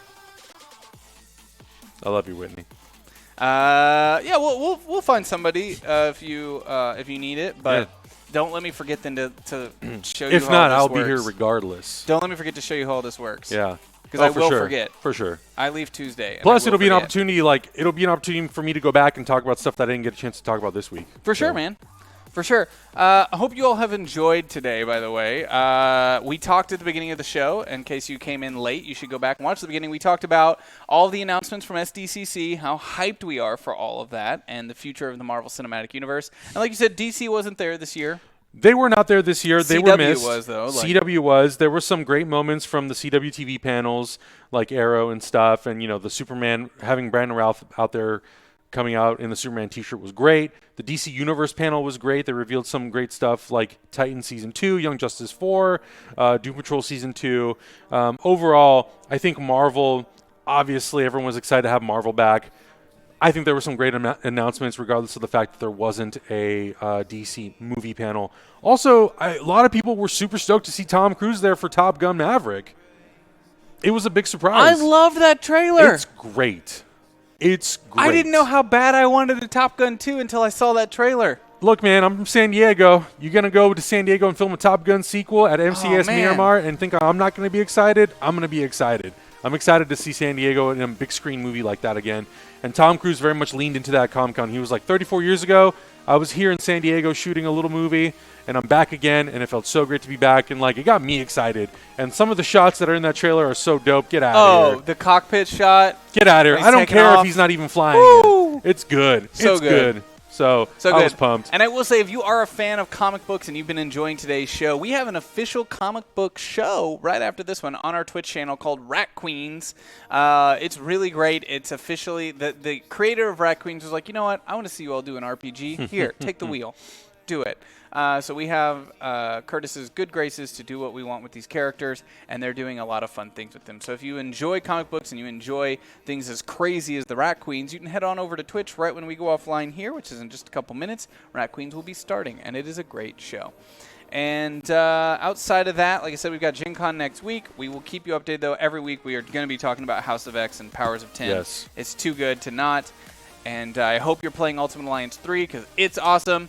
But make sure to tweet at Adam and I and HyperRPG. Yes. Let us know what comics you picked up this week, what you're reading, and if anything we recommended on the show is something you picked up, let us know that as well. And it's good to know. And for sure, myself, Augie, and Hector will also be talking about You will be. all the announcements at San Diego Comic Con on this week's Hyperheroes because I'm also honestly still trying to figure out how to talk about it, whether it's going to be one video or a video and a few podcast episodes or something, because there's so much to dissect about not only each movie, but also where can D23 go? What are those announcements going to be like? What can Phase 5 bring us? How could they incorporate X-Men? There's so many things that we could talk about. So we're going to be getting into it this week. It's going to be a whole lot of fun. So make sure you guys are subscribed on YouTube.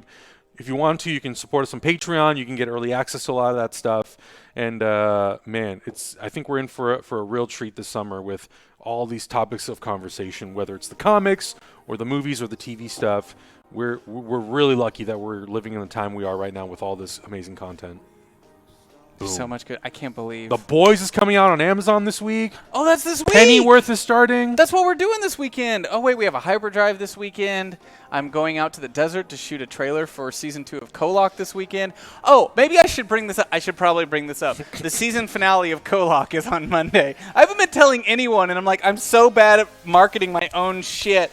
You're good at marketing yourself with videos. The season finale of Kolok 1991 is this coming Monday. If you have not checked that show out yet, I have no problem saying it is a revolutionary show in the world of tabletop RPGs. You will not find anything like it anywhere else. I don't think you're exaggerating when you say that. But yeah, I am going out to the desert on Saturday night to film stuff with Lucas for the trailer for Season 2 of Kolok 1991, which is going to be a lot of fun. Yeah. And we will be having all sorts of fun updates and announcements for that. We're doing a live show of Kolok and Rat Queens and Roguelike all at Gen Con next week too. We're going to be I'm working on a graphic for a whole schedule, so you'll see that probably going out on social media, whether it's tonight or tomorrow at some point. And then these guys are going to be handing out all the information at Gen Con for what's going on. So make sure you stay tuned. We are we don't stop. We don't stop. You say that, and I almost break into tears. Hey, man. I want to stop. It's all good. We're all going to die someday. I want to stop. Look at Lucas. Lucas is just like, I'm already dead, bro. You dead on side, bro? Huck is the only thing keeping his pulse going. And apparently beating our neighbor at basketball. Yo. I'm about that life. I love that people don't know who our neighbor is. Makes it that much better. Oh, yeah, if there's people in the chat that like Stranger Things, Kolok is very much in line with Stranger Things, Twin Peaks, that kind of stuff. For sure, for sure. I'm really happy with it, honestly. As we come to a close on Season 1, I'm like, there's a lot of things I thought would go differently. Sure. But I'm pretty happy with it. You guys do some visual effects stuff that is insane. It's live, by the way. It's not like... It's live. It's some of the stuff that they do visually on the show is cuckoo. Like 5 Lucases having a simultaneous conversation live. It's amazing. We're trying to push the format as much as for sure, possible. And you are. And I think, I don't think it's talked about enough. And I think if you guys are watching on YouTube, just go to the Kolok playlist on the main page, hit episode 1, and just go. Just go.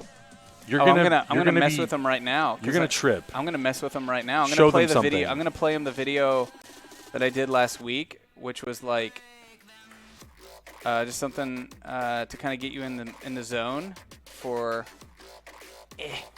No, stop it! Stop it! Aye, that wasn't even the right one. I know what's going on there.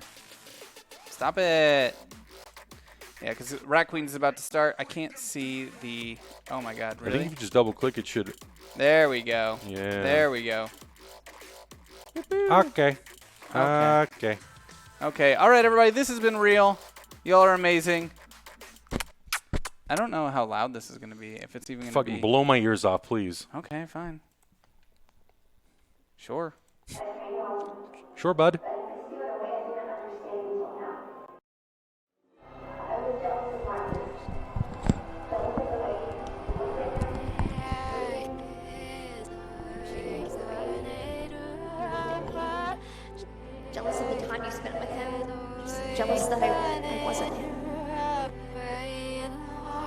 I love you, Rachel. Or, I loved you. I'm sorry I never told you when it mattered. I was scared, and I hadn't figured out what I was feeling yet. And I was terrified of telling anyone until now.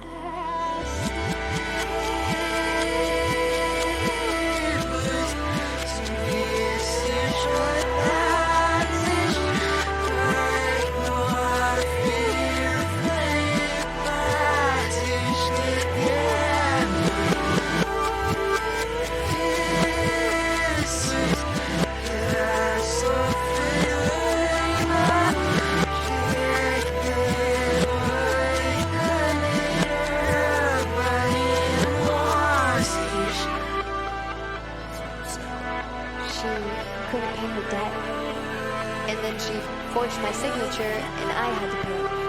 I had to kill a man. You killed someone? You know what? Details don't really matter. I'm here.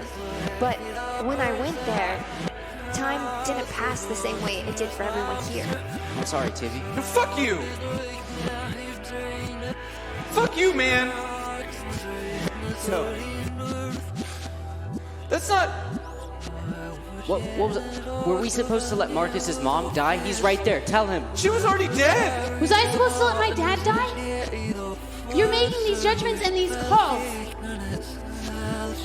And I don't care anymore about what's right and what's wrong. I'm gonna do what I want to do, and I did.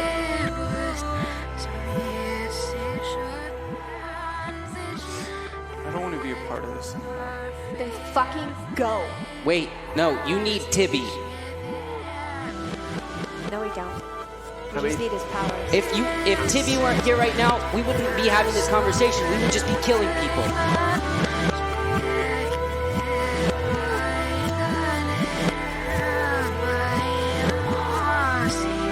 I was just trying to get my family to be normal. No, there is no normal. You fucked up, Marcus. You can't put a band-aid on this shit. What is wrong with you guys?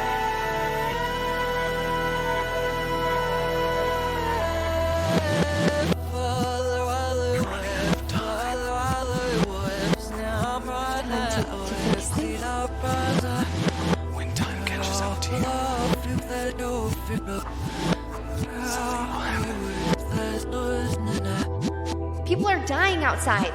I'm here to keep you guys safe, to deliver a message, to get you guys into safety, so I can go back out there and save everyone else. I need you guys to cooperate. I'm sorry I was gone.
So fade away.